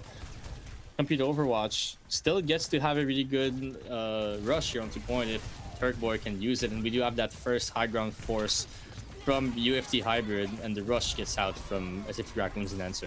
Yep, kiting that rush back. They're not going to trade with their own quite yet, as you see the override protocol is a little bit futile. That is ultimately the part of that big picture play from the Varsity Hybrid, right? They're absorbing that Kitsune rush and they're preparing themselves to use their own next. Exactly, and we see Birdfu kind of giving up here. The monkey strategy, we don't want to play into the Reaper anymore. It's simply too oppressive whenever we don't have that bubble and jump available for us. Now, it is really dangerous, though. We have about 1 minute on point whenever we start this fight, so this can be a last fight scenario if SFT Raccoons takes their time here. So let's back to the Genji here to match the Reaper a little bit better, but the grab available for Hero gonna be pretty much the key to win this fight here. You see the beat come through from both of these sides. The Kitsune rush as well, but no kills have been popped yet. You see the Graviton Surge pulls in a 3, and the Death Blossom with the combo is able to shut them down. Toronto are on your back foot. That was the fight you needed to win, and you don't get it. It's gotta suck. Kind of disagree with you, Spaffles, here. If I'm SFT Raccoons, I'm feeling pretty confident in here, but UFT now has a shot at the last fight on this point here with no ults on the board for SFT Raccoons. All of those ults were used to get that fight win, and that was simply too early. This is what I feared when I talked about playing this right. And now Solus finds the first pick onto Robro and gets to have the opening walk up onto the point here as we force out Change on this Reaper as well. So this gets to be quicker on his feet on the fight, and now we have a pretty even fight on our hands for this last fight of the point. And we see Hero almost getting stranded here, is able to get healed up around the corner, but now Toronto have finally managed to pull out a cap. It was a bit of mismanagement on the side of the Raccoons as the fight was very much still possible. Off of that miracle play, the map stays alive and the Varsity Hybrid get another chance to close the series out. And we do see again, very similar mirror as the Tracer we saw before, that UFT actually won, being able to control the angles over being able to have a stronger front line. Seems to be going on UFT's side as they pull out the grab here and have the Genji come in to clean up. Eventually turns around to go find the picks on the Lucio, and Birdfu just finds his own picks, right? Have his own pop-off moment, a big 3k from the Zarya here as they get to step up. Massive grab coming out from him. And again, this is still a case of how do you play to deny Solus here? If Change has to go fight him, he's not fighting the Zarya. And if your comp is centered around the Reaper turn, is fighting a Genji, that's not really worth it, right? You want to have the Reaper playing to break those bubbles from Birdfu, playing to deny his HP, and Turkboy opens up the fight here with a pick on Robro. Really good pick, and also raining down this Hellfire is able to shut down Hero. And now we see Solus as well reusing their Dragon Blade to again secure this fight. They are risking nothing. Wow. No holds barred, and the Varsity Hybrid with just one fight under their belts are able to secure the second point and march towards the end with 2.5 minutes. Now, this is something pretty scary because UFT Hybrid actually has the Kitsune Rush available for them. While that doesn't play for the front line as much, and the Reaper can still even the field out on that side, we do get to build a lot of ults off of that. With the beat, the grab, the overclock all available for SFU Raccoons, we need to get a really good ult cycle here to deny the Kitsune Rush, deny to build those ults, and simply get to win on this map. Yeah, you see the Graviton Surge catches Solus off guard, but it's only one member so far. Toronto can keep this fight alive if they so choose, and they're going to see out the rest of this Kitsune Rush before they retreat. It's really a short skirmish in the grand scheme of things, as Oh Well also goes down. 2 minutes on the board. Beat ready for Cry to answer Burfu's grab. We are also getting up to that Kitsune Rush for Akasha. And overall, just better ults ready on SFU Raccoon's side. But again, the Genji being able to have those wraps and have those flanks and contest the Reaper early on, as we see currently forcing the turn to get ready, is a big advantage on you. And the Graviton Surge catches for the beats, is able to save them, but it is a huge cooldown forced out from the Raccoons. Varsity Hybrid, though, find themselves in a situation where they don't have the necessary abilities here to follow up on this fight right away, and the Raccoons are able to continue to abuse these hiding spots to drag things out further, as all eyes are now on Change with this Death Blossom. This is the Kitsune Rush come out. The beat is answered on Hybrid side, and we do have Barefoot finding the pick on Hero. Cry falling down to Solus. Solus found a second kill on the enemy supports. Change tries to trade it out. No supports on the field here. Any damage taken is permanent. We will have a better spawn. SFU Raccoon's side are really close to this Graviton Surge as well. It is all on UFT's side to punch in that championship title here. Use the rush, farm that blade up, and find the picks on Hero before he's able to get that grab down on the field. This all plays on the ultimates, ladies and gentlemen, on this last fight of this series. Potentially this last fight of this series here. And Hero takes a lot of damage early on here. Lots of pressure coming on onto him. No bubbles ready for him. Kitsune Rush comes out. Yep. Toronto go for gold with the Kitsune Rush, but they ultimately end up getting pulled together with the Graviton Surge. Nobody dies as a result of it. They're 2 minutes away from being crowned victors. A well secures the kill on the Hero. Cry falls shortly after to the hands of Soulless. Turkboy wants in on some of that glory, and University of Toronto rise to the challenge. They are CIE 2026 victors. They claim first place. Once again, UFT is so strong with not only Barefoot holding up his own against the decorated tank like Hero, but also Solus being able to shine through this whole series, finding picks in the backline when the time is right. A lot of pressure onto this backline as well, and being able to deny the Reaper play that you see SFU Raccoon started to bet all their marbles on. Really well played from both teams. A really exciting series, as we saw. The Hazard was not to miss on SFU's side, but at the end of the day, UFT just played a better game of Overwatch and was able to punch in their championship title, which is fully well deserved, as we just saw. Yeah, I think to every definition of the word, it is very deserved. We had a really close series. 3-1 as a score at the end might be a little bit deceiving, but have no doubt, SFU, you fought extremely well and gave it a good competition. Now, if you had to assign one MVP here from this series, Small, who would it be? At the start, I was kind of going to say Solus because he showed a really strong Genji, a really strong presence on the flex DPS slot, and was able to always just kind of drag attention at the right time at the right place. But I have to give it to Barefoot, kind of clutching up on the Winston on that flashpoint map, making sure that setting the pace is what he had to do, and actually making sure he gets to do that. And again, those swaps over that last map here on Blizzard World, just able to always have the matchup ready as well onto Hero, being the underdog in this game and not really showing that he is weaker on paper than Hero. Simply, I have to give it up to Barefoot. Yeah, I do gotta agree. You raised a lot of really good points, and I also do want to give a runners up as well to Cry. I think a lot of the coordination from that team captain, the game of Overwatch that SFU played was really tight, and we also saw it's really hard to get highlights on your main support player, but the amount of denies they were able to get, the boops they were getting on Lucio, the plays that they were making throughout the series, it definitely did not go unnoticed. Overall, the two Lucios of this series, I mean, all the supports of this series are really good, right? We had, I think, a rush every other fight, if not every fight. We had a beat already at the same cadence as well, which is a lot easier said than done. And especially in this kind of economy where everything plays on your DPS to do something. If they don't, then you don't get out ult charge. So honestly, props to everybody. Yeah, major props to all of them. Again, you said it really well. You can't really nail just one person without praising everybody around them. It's a team game, and it really comes to show. Now, I do also want to extend some thanks to our CIE 2026 sponsors.